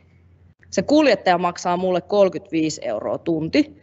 Ja sitten kun puhutaan siitä autosta, niin sillä 10 se auto ei kulje. Eli ne hinnathan oli osittain niin kuin ihan niin kuin eri maailmasta kuin missä me eletään. Ja se, että meillä on tavoitteena investoida vähäpäästöiseen kalustoon, tännekin muuttuu nyt auto tässä viimeistään vuodenvaihteessa, muuttuu 2 autoa itse asiassa tälle alueelle, niin niin kuin sanoin, että kun meillä on vastuu, meillä on sosiaalinen vastuu, meillä on yhteiskunnallinen vastuu ja meillä on taloudellinen vastuu, niin me ei pystytä kantamaan yrityksenä vastuuta tästä kaikesta, ellei me pystytä uusiutumaan ja investoimaan kalustoon, ja sillä on oma hintansa. Sille voi ihan rehellisesti sanoa, että sillä vastuullisuudella on hintansa. Ja se, että niin kuin sanoin, että 2 kertaa järjestelmiä, niin pelkästään ne järjestelmät, jotka tällä hetkellä on taustalla niin taloushallinnon kuin ajojen järjestelyn ja hallinnan osalta, niin nekin on aika arvokkaita. Tämä maailma on niin kuin mennyt sellaiseksi, että esimerkiksi vaikka tämä siirtoasiakirjasysteemi, niin se menee suoraan siirtoasiakirjat sähköistä reittiä siirtorekisteriin, joka on siis ympäristöministeriön ylläpitämä, ja sekään ei ole ilmaista. Että niitä kuluja syntyy niin kuin tosi monesta eri paikasta, ja meidän vaan pitää pystyä niin kuin palvelemaan asiakkaita, ja kaivojen tyhjennys on vielä sen luontosta, että aika harvoin pystyy ottamaan useamman kaivon kyytiin kuin yhden, koska ei ole sellaista, niin kuin, että olisi samalta suunnalta, kun tilaukset tulee yksittäisinä, niin se on sellaista aina sellaista kertaluontoista niin kuin keikka-ajoa, se kaivojen tyhjennys, että se on hankala hinnoitella. Mutta tavoitteena oli, että kellään ei muutu hirveästi, koska se pohjautui niihin tuntihintoihin, jolla on niinku se sama säde pystytty tavallaan niinku aikanaan hoitamaan. Se on ihan totta. Tai sitten saataisiin niin enemmän kaivoja säännölliseen tyhjennykseen, niin meillä olisi niin kuin tehokkaammat kuljetukset. Mikä verran teidän imukalustoon mahtuu vielä yhteen autoon? Siis tuossa IJR:ssä taitaa olla, olisikohan se 14-kuutioinen säiliö. Eli siinä voi sitten lähteä laskemaan, että naapurin kanssa mahdollista ottaa samaan aikaan. Se on, ja sitten on kohteita, joissa on sitten isoja säiliöitä, että tehdään sitten useampi keikka. Mutta aika usein se menee niin, että se on se yksi kaivo. Tilauspohjainen tekee siitä sen haasteen. Juuri näin. No miten tämä sekajäteastien pesu? Saatko se itse pestä vai pitääkö se pesettää sitten tätä raakasta? Siirrän vastausvuoron tuonne lautakunnan edustajalle. No, lautakunnan edustaja istuu myös siellä melkein vieressä, mutta siis viranhaltijalle. Määräysten mukaan niin sen voi kyllä pestä itse. Ja että oikeastaan niin kuin sen jätteen haltija eli jäteastian haltija vastaa siitä, että se on siisti. Et toki sen voi niin kuin sopia suoraan kuljetusyrittäjän kanssa, että he hoitaa sen pesun sitten keskitetysti, mikä on kyllä hyvinkin suositeltavaa. Meillä on ollut sellainen toimintatapa, että asunto-osakeyhtiöt on niin kuin pesty astiat automaattisesti, mutta omakotitaloihin ei ole puututtu. Ja nyt pohditaan niin kuin tätä, että kun siellä nimenomaan lukee, että kaikki astiat, että miten sen kanssa toimitaan. Juu, kysy vaan. Onko suositeltava itse käyttää, kun on sellainen pienempi astia ja iso jätesäkki, onko suositeltava käyttää sitä? Onko se ympäristölle vaarallista? Säilytään paljon puhtautta. No siis polttoonhan se menee, että eihän siinä ole muuta kuin se, että se muovi on kertakäyttöistä siinä tapauksessa, että jos se on muovikeräyksessä, niin silloinhan se päätyy uudelleen käyttöön, kun muovihan voi elää ikuisesti, jos sen kierrättää. Että se rikos on se, että se on kertakäyttömuovia, kun se menee polttoon. Mutta jos se on hyvä tapa pitää astia puhtaana, niin miksi ei? Niin, ja kyllähän niin kuin meidän toiminta-alueella, kun nyt puhutaan myös tuosta Savonlinna, Enokoski, vanhat Punkaharju, Kerimäen, Savonrannan kunnat, niin kyllä siellä kuljetusyrittäjät on raportoineet, että he on myös erikseen niin kuin näitä tämmöisiä suojasäkkejä toimittanut sit sen tyhjennyksen yhteydessä. Et se on myös palvelu, minkä on ainakin tietyiltä kuljetusyrittäjiltä saanut. En tiedä, tarjoako Nina tänne sitä, että sitä joutuu kysymään häneltä. Joo, siis 240 litraseen astia on olemassa ihan sen astian kokoisia suojasäkkejä, joita voi hankkia itse tai ostaa palveluna. Tämä säkki kyllä laitetaan. Meillä on ehkä 3 asiakasta, joille laitetaan säkki enää astiaan niin kuin tällä hetkellä. Tai en tiedä, onko enää yhtään, mutta jossain vaiheessa niitä oli ihan niin kuin 2 tai 3. Entä paljonko se maksaa sellaisen ison jätesäiliön tyhjennystarkoitan vuokraamisessa? Nyt täytyy sanoa, että mä en ole hinnoista ollenkaan selvillä, kun en ole pitkään aikaa, en pysty vastaamaan. Mutta selville saa, kun soittaa tai laittaa sähköpostia meille töihin, niin kaikki hinnat saa kyllä selville. Sitten vielä lisäkysymyksiä. Tuosta rakennusjätteestä vielä kerran kysyin Huiskosen Ainulta tätä asiaa, että miten se oikein käytännössä tapahtuu remonttihommissa. Kun tulee niin lautatavaraa, no se selvisi sitten, saa niin pienen määrän niin auton peräkärryisen toimittaa siihen varaston pihalle, mitä ei nyt hoitaa, ja se maksaa joku tietty summa sitten kerran, olisi 20 €, valiokunta aikaa kysyä. No, sitten on vielä hankalampi tilanne, toinen ongelma, että jos on kyse kyllästetystä puusta, niin halutaan ei siihen kunnolla vastata sitten. Mitä jos tulee pieni kuorma tai isompi kuorma, kyllästettyä lautaa tai ramppua, niin pitäisikö ne toimittaa kanssa siihen ja mikä on sitten niiden loppusijoituspaikka, mihin ne päätyy? Mä kaappaan tästä vähän mikrofonilta alaa ja vastaan parhaan muistini mukaan. Eli nuo, mistä nyt puhutaan tästä varikon vieressä olevassa keräyspisteestä, niin sitähän ylläpitää Rippe ja heillä on sitten ne omat taksansa. Ja ihan varma en ole, että otetaanko tässä vastaan sitä kyllästettyä puuta, mutta pienerä, eli puhutaan korkeintaan kuutiosta, niin pitäisi olla ilmasta. Sen takia, että se on vaarallista jätettä ja sen vaarallisen jätteen niin kuin maksut katetaan sen perusmaksun kautta, joka kuntalaisilta kerätään. Eli vaaralliset jätteet on maksuttomia kuluttajille, mutta ei yrityksille. Mä muuttunut 2 vuotta sitten, ollut varmaan eri tilanne kuin nyt. En jaksa muistaa sitä kyllästettyä mutta ne muuttui tosiaan, mutta sitten oli erilainen. Kyllä, eli näiden osalta, jos haluaa jotain noita perusmaksulla katettavia jäteeriä viedä siihen varikolle tai Lohilahellakin oli, niin soittakaa Rippeelle. Mä en valitettavasti saanut sieltä ketään tänne tänään, mutta heillä on se kaikista paras tieto. Jos jollain on hyvä muisti tai muistiinpanoväline, niin heidät tavoittaa arkisin kello 9-15 puhelimitse numerosta 015 557 163. Että sieltä Rippeeltä siis haetaan, jos tämä toimitetaan täällä varikolla. Joo, eli jos siinä varikolla on, niin siellä on ne miten se nyt siellä on joko omat keräysvälineet tai sitten siellä on jotenkin muuten järjestetty se vastaanotto ja sitten Rippee keskitetysti järjestää sen kuljetuksen sieltä pois. Vähän eri jätejakeille eri paikkoihin, että osa viedään Nousialaan ja osahan lähtee esimerkiksi vaarallinen jäte tietääkseni suoraan Fortumille. Et siitä on sovittu. On ja kyllästetylle on vielä ihan omat kanavat sitten olemassa niin kuin käsittelyn osalta, että ne menee ihan vaarallisena jätteenä eteenpäin.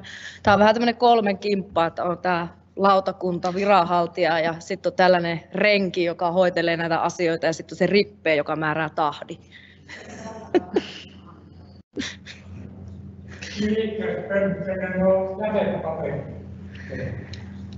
Jätepaperit, tarkoitatko sanomalehdet? Eli keräyspisteisiin, niitä on yleensä nämä kauppojen yhteydessä olevat ekopisteet. Jätelaissa oli ihan erikseen määritelmä, että tietyille kiinteistöille pitää kiinteistönhaltijan hankkia se jäteaste ja järjestää paikka, mutta sitten paperinkeräys Oy ja mikäs tämä toinen tuottajayhteisö oli keräyspaperille? Suomen jokuhan se on, en muista mikä keräystuote, ei. Mahdollisesti, mutta ne ketkä tuottaa niitä paperipainotuotteita, niin he järjestää sitten sen kuljetuksen omaan piikkiinsä. Eli ymmärtääkseni sieltä voi sitten kuljetusyrittäjältäkin ehkä kysäistä, että minä asun tässä osoitteessa ja haluaisin vaikka omaan paperin kerätä. No itse asiassa nyt sanon sen, että ne on nostoperusteisia, on ne Swede-boksit, mihin on paperinkeräys keskitetty. Eikö teillä ole paperin vastaanottoni tuossa kaupan ja kunnatalon välissä? Eli se on ainut paikka, mihin tällä hetkellä keräyspaperit voi viedä. Siis sitä hoitaa siis siinä ehkä löytyy ne, en tiedä kuka niitä tyhjentää, mutta ne on, joo. Mutta sanon vielä sen, että kiinteistökohtainen keräys tapahtuisi astioilla kippaamalla ja se auto, joka hakee sen nostoperusteisen, niin ei pysty kippaamaan astioita. Et se on niin kuin tuhottu tavallaan se kiinteistökohtainen keräys tällä yleiskeräyksellä, joka liittyy tuottajien vastuuseen ja keräyspaperiin. Tämän verran siitä. Joo, ole hyvä. Sulla oli puheenvuoro.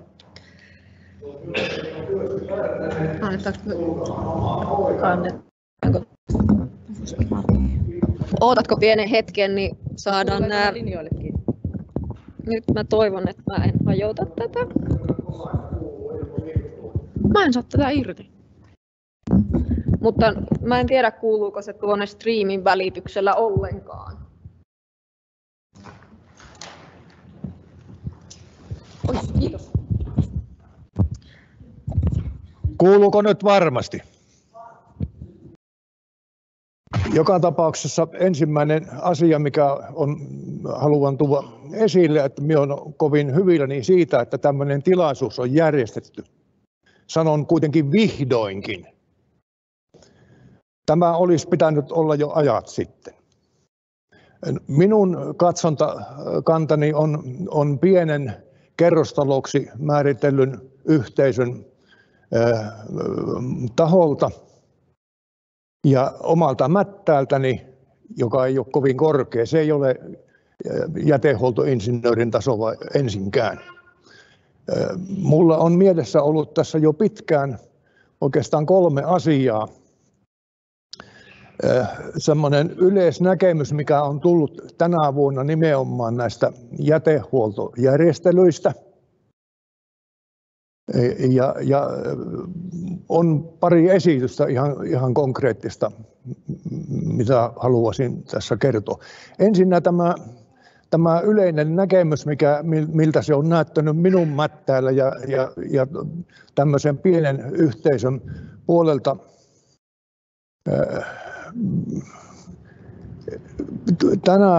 tänä vuonna on tapahtunut aika paljon ja semmoinen keskeinen havainto on ollut, että tietoa on ollut loppujen lopuksi, käytännön tietoa tuommoisessa niin sanotussa pienkerrostalossa, sitä on ollut kovin vähän. Sitä on tullut niukasti ja tätä on sävyttänyt minusta tiedon puutteen lisäksi niin semmoinen vastuun pakoilu, että me ei ole löydetty keskustelukumppania. No, joka tapauksessa minusta tämä pohjimmiltaan on lähtöisin tämä näkemys tuolta valtionhallinnosta, joka minun nähdäkseni sysäsi keskentekoisen asian tänne maakuntaan, että hoitakaa. Ja tämä valmistelu on minusta sujunut sillä tavalla, että se ei yllä edes tuonne entisiin kouluarvosanoihin. Se on jotakin säälittävää ja surkean välillä. Minun hyvä ystäväni Hintsasen Tassu kerran työnti minulle semmoisen aforismin, jota minä tässä haluaisin siteerata. Minkälainen kuva on minulle tullut mieleen taas se aforismi. Se ei ole kirjaimellisesti näin, mutta se on kun taitamaton laittaa haluttoman tekemään tarpeetonta. Tuntuu vähän siltä, että turha työ menee hukkaan. No se ei ole ihan näin suoranaisesti, mutta tämmöinen ajatus on vähän tullut, että tietoa ei ole siellä, no sanon suoraan tuossa Pohjois-Kelto-taloyhtiön hallituksessa sitä asiaa ja me ei ole tiedetty, se on vähän kuin ylioppilaskirjoituksessa on se luullun arvaaminen. Jostakin ilmestyi ylimääräisiä jäteastioita, jostakin ja rippeen merkillä autot on käynyt niitä tyhjiä pönttöjä kolistelemassa siellä pari kertaa ja meillä ei ole, tai ainakaan minulla ei ole tietoa siitä, että mitenkä usein näitä tyhjennetään. Ja meillä ei ole siis sopimusta tehty kenenkään kanssa. Ja meidän pitäisi tehdä sitten päätöksiä sen perusteella esimerkiksi näistä, mitenkä nämä meidän omat vastikkeet kulkee jätteen osalta. No, minä en anna hyvää arvosanaa sinne Savonlinnaan, en ensinkään. Viime kesänä meni sillä tavalla, että kun tietoa yritettiin kaivaa, niin ei meillä nyt ole lomalla ja me ei tiedetä. Ei tällä tavalla. Joka tapauksessa yritän konkretisoida nämä käytännön asiat sillä tavalla, että minä kritisoin hyvin kovasti sitä, että määritellään vaikka kerrostaloksi huusholli, jossa on 8-9 asuntoa. Meitä on 8 henkeä asuu talossa. Ja meillä on nyt 6 pönttöä käytössä, se on melkein pönttö per nenä. Minusta se on hätävarjelun liioittelua. Ja tässä oli hyvä esimerkki sitten siitä, tuli, että mihinkäs pannaan nämä lehdet. No, ei ole pönttöä. Ja näistä no siihen minulla olisi ollut semmoinen, no tämä kritiikki vielä loppuu, että minusta se asuntoluku ei ole mikään kriteeri välttämättä. Et siihen pitäisi täsmentää, että montako henkeä pitää olla, että 6-7 pönttöä pitää olla siinä pihassa. Ja nämä asiat pitäisi olla mahdollista käsitellä niin kuin tapauskohtaisesti. Ja minulla on ajatus ajatus ja esitys semmoinen, että sieltä jätehuollon puolelta joku nimetty ihminen kävisi läpi esimerkiksi tässä Sulkavallakin, niin kaikki nämä tämmöiset kerrostalot, sitaateissa kerrostalot, montako meillä koko pitäjässä on tällaisia. Ja katsottaisiin taloyhtiön kanssa tapauskohtaisesti, mitenkä siellä on järjestetty ja halutaan järjestää tämä, mitä tämä vaatii. Ja sovittaisiin monta kertaa vuodessa näitä tyhjennettä ja millä tavalla. Että ja ehdotan sitä, että tehdään sopimukset näistä paperilla. Että ne ei ole missään jossakin ei tiedä missä, eikä tiedä ihmisiä, että kenen kanssa sovitaan. Minusta se on semmoista vastuunpakoilua, no se kuuluu tähän päivän yhteiskuntaan, että nimillä ei haluta esiintyä. Jonkin ihmisen nimen takana vaan esitetään, nyt on siitä nyt teille on tämmöinen määräys ja tämä on lainvoimainen asia, se on maksettava nyt tälleen. Että tässä oli nyt näitä päällimmäisiä asioita, mitä minulla mielessä oli tässä joka tapauksessa. Minä olen hirmu hyvilläni, että on saatu nyt tämmöinen tilaisuus vihoin viimein aikaan, mikä olisi pitänyt olla jo ajat sitten. Ja tästä lähtee niin kuin eteenpäin kahtomaan käytännössä näitä asioita. Minusta on kiivetty niin kuin puuhun vähän vikaa perin, että nyt ollaan menossa kiipeämässä niin kuin oikeinpäin, eikä kiivetä se arkaisempi puoli eeltä sinne puuhun, niin kuin on tähän asti tehty. Tälleen. Minä olen hyvilläni kyllä, että tämä on järjestetty. Ihmettelen, että tämä enempää ei ole kiinnostusta tällä kylällä. Mutta tästä mennään eteenpäin. Kyllä me pärjätään tässä, mutta käydään läpi ei sillä tavalla, että meidän pitäisi jokaisen hypätä Savonlinnaan. Sieltä on parempi, että tulee ihminen käy useamman taloyhtiön esimerkiksi, jos näitä monta onkaan, niin läpi ja tehdään sopimukset. Tiedetään, kenen kanssa puhutaan ja mistä maksetaan ja milloin tyhjennetään ja onko järjestetty pöntöt oikein ja tällä lailla. Me on oltu niin kuin tosiaan se ylioppilaskirjoitus, se luulu arvaamiskokkeessa. Kiitos tässä vaiheessa. Viitan Pirri ja asun tuossa yhdessä asunto-osakeyhtiössä, mutta minä olen ymmärtänyt tämän silloin, kun tuli nämä pöntöt, sillä viisin, että näiden pönttöjen niin sanotusti, niin siihen ryhmään ei tulekaan sanomalehtille ja lehtien keräyspisteitä. Että meillähän on Sulkavalla hyvin, on tässä ihan lähellä koulua, on yksi, on tuolla urheilukentän siellä lähellä, tai tuolla puolella mikä ihmeessä Aapintia, siellä on paperikeräyspiste ja sitten on, miten monessa paikassa niitä onkaan, että me on ymmärtänyt sen sille, että ne pöntöt, mitkä on tullut taloyhtiöön, niin niissä ei ole ollut tarkoitustakaan mitään sanomalehtiä ja näitä lehtituotteita kerätä. Että niillä on ihan eri pisteet. Voin olla väärässä, mutta näin minä olen ymmärtänyt. Joo, ennen kuin päästetään insinööri ja viranhaltija vastaamaan, niin Arki vastaa tuohon kysymykseen tai pohdintaan. Eli joo, paperikeräystä ei ole kiinteistökohtaisesti täällä tarkoitus järjestää, vaan sille on niin kuin se keräyspiste ja se siitä. Mutta nyt sanoisin, että tämä on niin kuin mielenkiintoinen tämä jätelaki, kun se lähtee siitä, että koko Suomessa kaikkia koskee samat määräykset. Eli se talon koko on se 5 asuntoa on se raja, ja jos on se 5 asuntoa tai enemmän, niin täytyy järjestää tämä kyseinen lajittelu.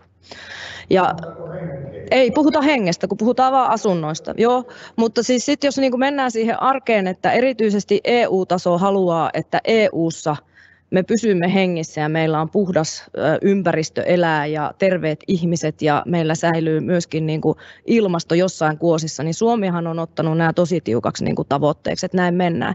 Niin tämä maailma oli niin hullu, että Espoossa joka on kuitenkin aika tiheästi asuttu alue, niin siellä ei ollut näitä kyseisiä lajitteluvelvollisuuksia, jotka on ollut vaikka Mikkelissä ja Savonlinnan kaupungin alueella voimassa jo niin kuin varmaan 20 vuotta.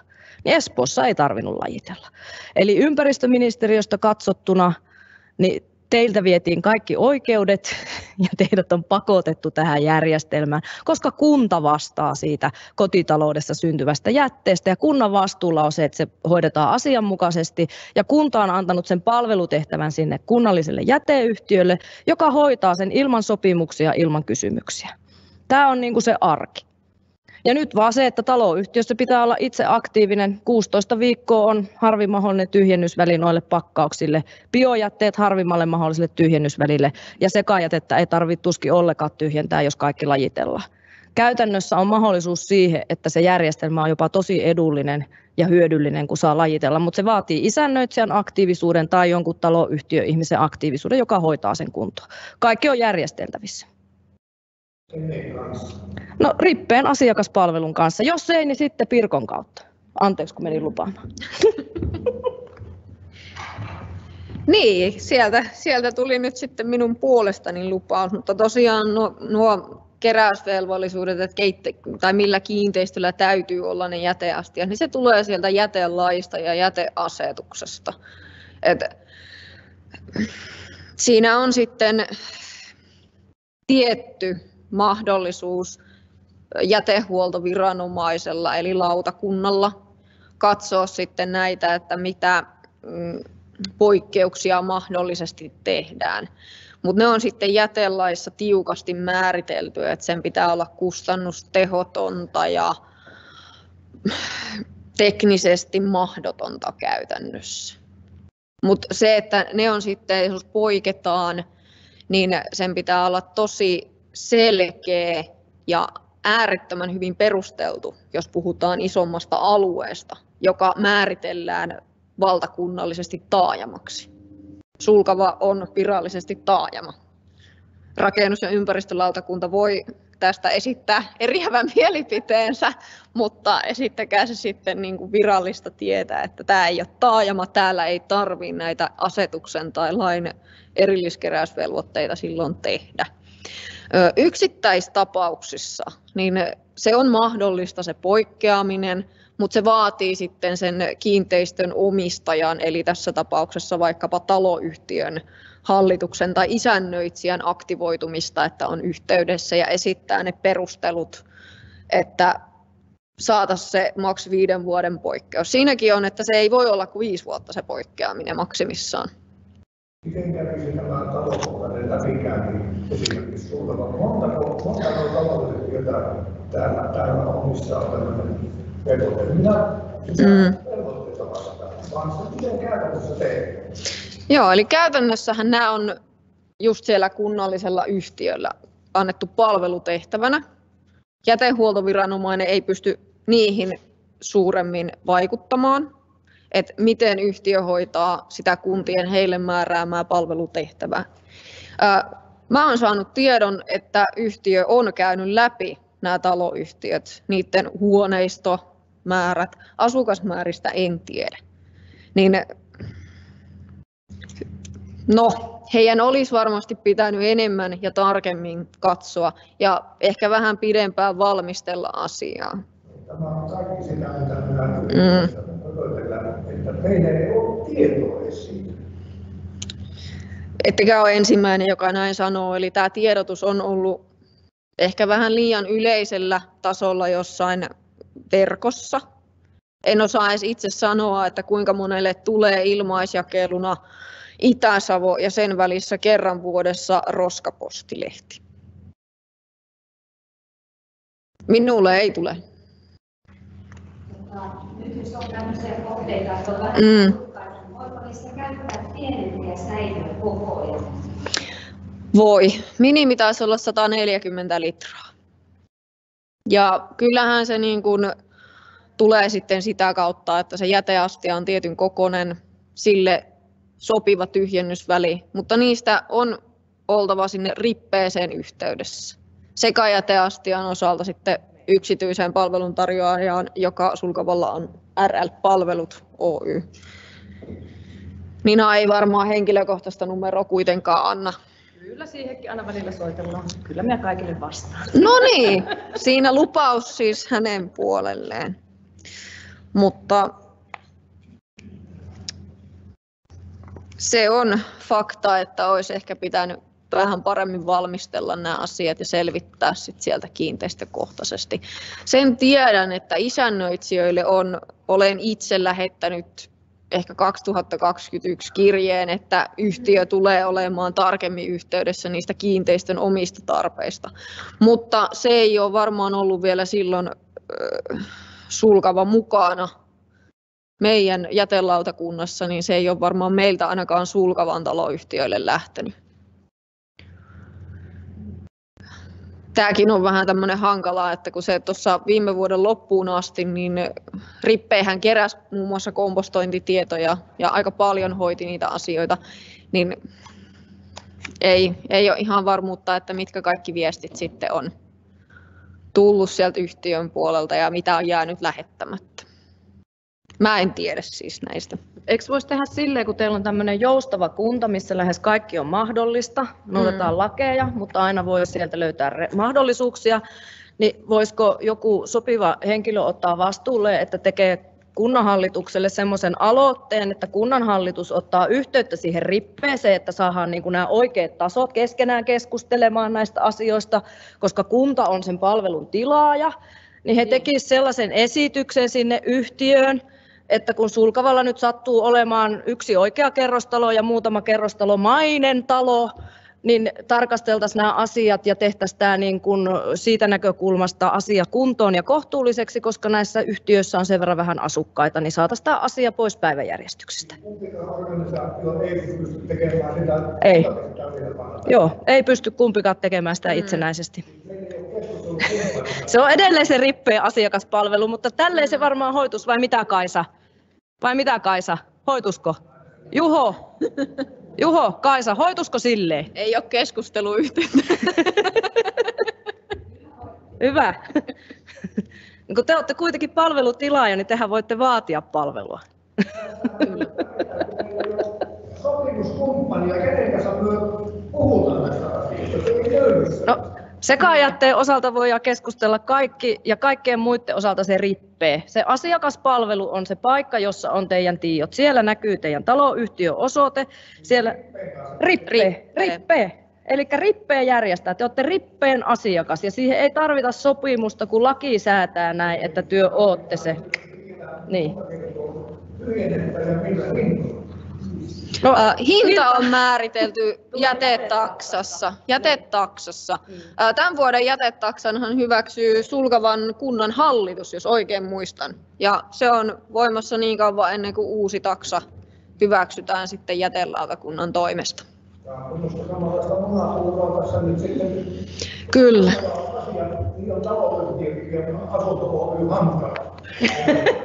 Kyllä. Mutta mikä asia selviää, jos ei sitä ota esille? Tämä. Nyt minunkin kanssa mä voin sitten välittää tarvittaessa Rippeille, jos ei se kuulunutkaan mulle. Tän minä lupaan, että jos on minun yhteydessä ja se ei kuulukaan mulle, niin välitän eteenpäin ja pyydän, että he on sitten. Minä en ole Rippee.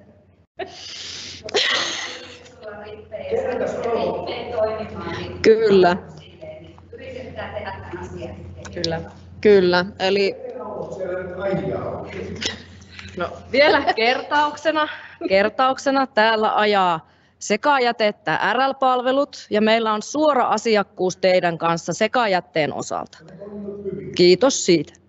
Ja sitten Rippe on julkisten hankintojen kautta kilpailuttanut kuljetusyhtiön, joka hoitaa nämä jakeet, eli Bio Plus pakkaukset. Ja sattumoisin me olemme se yhtiö, joka ne ajaa. Meillä ei ole asiakkaiden tietoja, ei mitään. Meille tulee ruudulle lista, josta ne ajetaan. Kaikki asiakaspalvelu, laskutus, tyhjennysvälit, kaikki on sen Rippeen.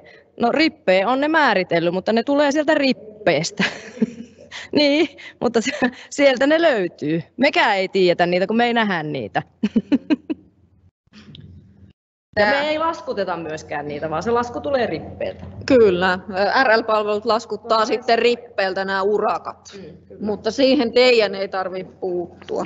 Se menee, tämä on monimutkaista. Eli jos summata voi, niin tämä jätelainsäädäntö on hyvin sekalainen. Voin sanoa sen uudelleen. Jätelainsäädäntö on sekavaa, etenkin tavallisten kuntalaisten asukkaiden näkökulmasta. Asiasta on mitään huonoa, mutta tämä byrokratia. käytännössä sanoo, niin tämä on kyllä sitä luulua. Kyllä, mutta jos voin hieman keventää, niin palaisin siihen oman esitykseni jälkeen esitettyyn kysymykseen näistä vain kesäkäytössä olevien kiinteistöjen sekajäteastioiden tyhjennyksistä. Täällä määräyksissä ei kyllä puhuta, että se on nimenomaan sekajätettä, että varmasti myös muut jätejakeet tähän kuuluu. Mutta vain kesäaikana, eli toukokuun alusta lokakuun loppuun, sinä välisenä aikana käytössä olevien vapaa-ajan kiinteistöjen jäteastiat on tyhjennettävä jätehuoltomääräysten mukaisesti kesäkauden ajan. Mikäli vain kesäkäytössä olevalle vapaa-ajan kiinteistölle on myönnetty pidempi tyhjennysväli kuin se 8 viikkoa sekajätteen osalta, se jäteastia on tyhjennettävä vähintään 2 kertaa siinä kesän aikana. Jos on 8 viikkoa sekajätteen tyhjennysväli, niin kesäaikana se on noin 3 kertaa se tyhjennys. Mutta kesäajan päättyessä jäteastian pitäisi olla tyhjä. Ja kiinteistön katsotaan olevan vain kesäkäytössä, kun se on tyhjillään marraskuun alusta huhtikuun loppuun. Minäkin tarkistan näitä asioita välillä määräyksestä ja tämä on mun mielestä aika selvä. Valitettavana sitä, että rippeekesussa ja ei ole täällä kertomassa esimerkiksi montako kerrostaloa ja tämmöistä tyhjennyspaikkaa täällä ruuhkalla on. Älkää kertoko muille, mutta niin minäkin olen harmissani. Sieltä ei valitettavasti vaan päästy näiden kiireiden vuoksi. Minä välitän kuitenkin tiedon sinne rippeelle ja pyydän vaikka olemaan suoraan teidän taloyhtiön yhteydessä. Lähdetäänkö kahville?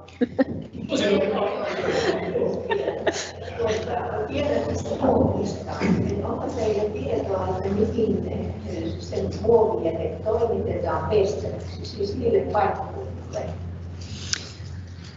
Minalla taitaa olla parempi verkosto. Sanoin jo tuossa aikaisemmin esityksessä, että tuollahan se näkyy, eli muovipakkaukset, joita kerätään kotitalouksista, niin ne päättyy Fortumin Riihimäen laitokselle, niistä tehdään semmoisia pieniä granulaatteja ja ne päätyy sitten uusioraaka-aineeksi muovivalmistukseen. Minä en prosessista kyllä tiedä yhtään mitään, mutta sinne ne menee. Ja ensi vuonna sitten osa muoveista lähtee Ruotsiin jatkojalostukseen, eli yksi tuottajayhteisö on tehnyt sopimuksen Ruotsin suuntaan. Se on tietysti hyvä asia, tuo muovikirjallisuus. Minua henkilökohtaisesti kovasti harmittaa se, kun suuri osa ihmisistä on niin älyttömän välinpitämättömiä, eli ne pistää kaikkia esimerkiksi broileripakkaus ja niin siis ihan likaisena sinne muovikierrätykseen. Pitäisi ne edes talouspaperilla syyttiä, jos ei kunnolla pestä se kaikkien muitakin. Ihan siis sen jälkeen, kun ne on käyttäneet sen ruoka-aineen, niin ne pakkaukset pistetään siihen suuntaan. Se on älyttömän huolimatta meininkiä. Eli just näissä ruokataloissa, missä on paljon käyttäjiä. Itse kukin sitä voi miten huolellisesti hoitaa. Kyllä, juuri näin. Tämä on tosiaan se on yksi ongelma, sen takia no niin. Kyllä, ja vielä ennen kuin Juho varastaa mikrofonin, niin kyllähän se ihan perushuuhtelu tai pyyhkäisy niille muoveille riittää. Ja mitä jätteen käsittelystä itse tiedän, niin kyllä ne siinä käsittelyn yhteydessä tulee pestyksi, että ei ne broilerin marinaadit sinne granulaatteihin päädy, eli ne granulaatit oli pieniä muovipalloja, niin kyllä ne pestään siellä.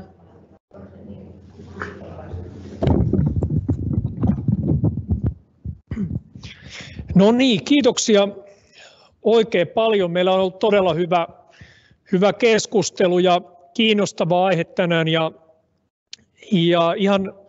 ihan nyt tämän illan valossa ja tämän videotykin valossa tässä näin, niin itselleni jäi niin kuin sellainen ajatus, ja kuten puheenvuoroissakin tuli esille, että tälle illalle ja teemalle on selkeästi tilausta, ja jos nyt ihan oikein muistan, niin me ollaan Ninan kanssa 2016, silloin kun RL-palvelut tuli Sulkavalle, niin silloin järjestetty vastaava tilaisuus, ja siitähän nyt ei ole kuin vasta 7 vuotta aikaa, niin nyt kun tämä maailma muuttuu tämän teeman ympärillä aikamoista vauhtia, ja tässä on niin kuin selkeästi paljon näitä avoimia kysymyksiä, niin näkisin, että tähän niin kuin tulisi palata niin kuin kohtuullisen pian, ei nyt ihan ensi kuussa, mutta vuoden päästä niin järjestää niin kuin vastaava tilaisuus ja todeta siinä, että nämä asiat on viimeistään järjestyksessä ja Sulkavalla tämä organisointi, niin että me ollaan semmoinen esimerkkikunta, mihin tullaan suorastaan tutustumaan, että miten nämä asiat on järjestetty ja kyllähän tässä niin kuin, että yhteiskunnan pitää kaikilla tasoilla toimia ihmisiä ja kuntalaisia varten, ja kyllähän tässä helposti jokainen tekee parhaansa omassa työssänsä, mutta kyllähän tässä niin kuin helposti jää niin kuin kuntalaisena niin kuin semmoinen ajatus, että tässä vilisee niin kuin erilaisia termejä, organisaatioita, ja eihän tietysti kuntalaisellehan on se lopputulos niin kuin tärkein, että se homma toimii, ja siihen varmasti jokainen omassa työssänsä pyrkii, mutta ehkä me ollaan huomataan tässä, että tämä on nyt aika monimutkainen tämä, ja nyt tärkeää, että me saadaan kuntalaisille, asiakkaille päin tämä toteutumaan sillä lailla, että jää sellainen fiilis, että tämä toimii yhden luukun periaatteella, että miten sitä, joskus kun olin pikkupoika, niin oli vielä semmoinen junanvessa, mistä sanottiin, että joku asia toimii kuin junanvessa. Nykyisinhän ne junanvessat ei taas toimi enää nykyisin, että se ei oikein sovi nykypäivään. Mutta nyt tässä olisi mahdollisuus, tuossa tekninen johtaja Antti viittoili, että kahvi on nyt kuumaa ja vaihtaa sitten vapaamuotoisemmin vielä ajatuksia myöskin sitten rakennus- ja ympäristövalvonnan osalta, niin tuossa kahvikupposen merkeissä ja samalla toivotan kaikille hyvää ja turvallista syksyä ja muistakaa käyttää heijastimia. Tilaisuus on päättynyt ja stream päättynyt. Hyvää illanjatkoa myös sinne linjojen päähän. Kiitos.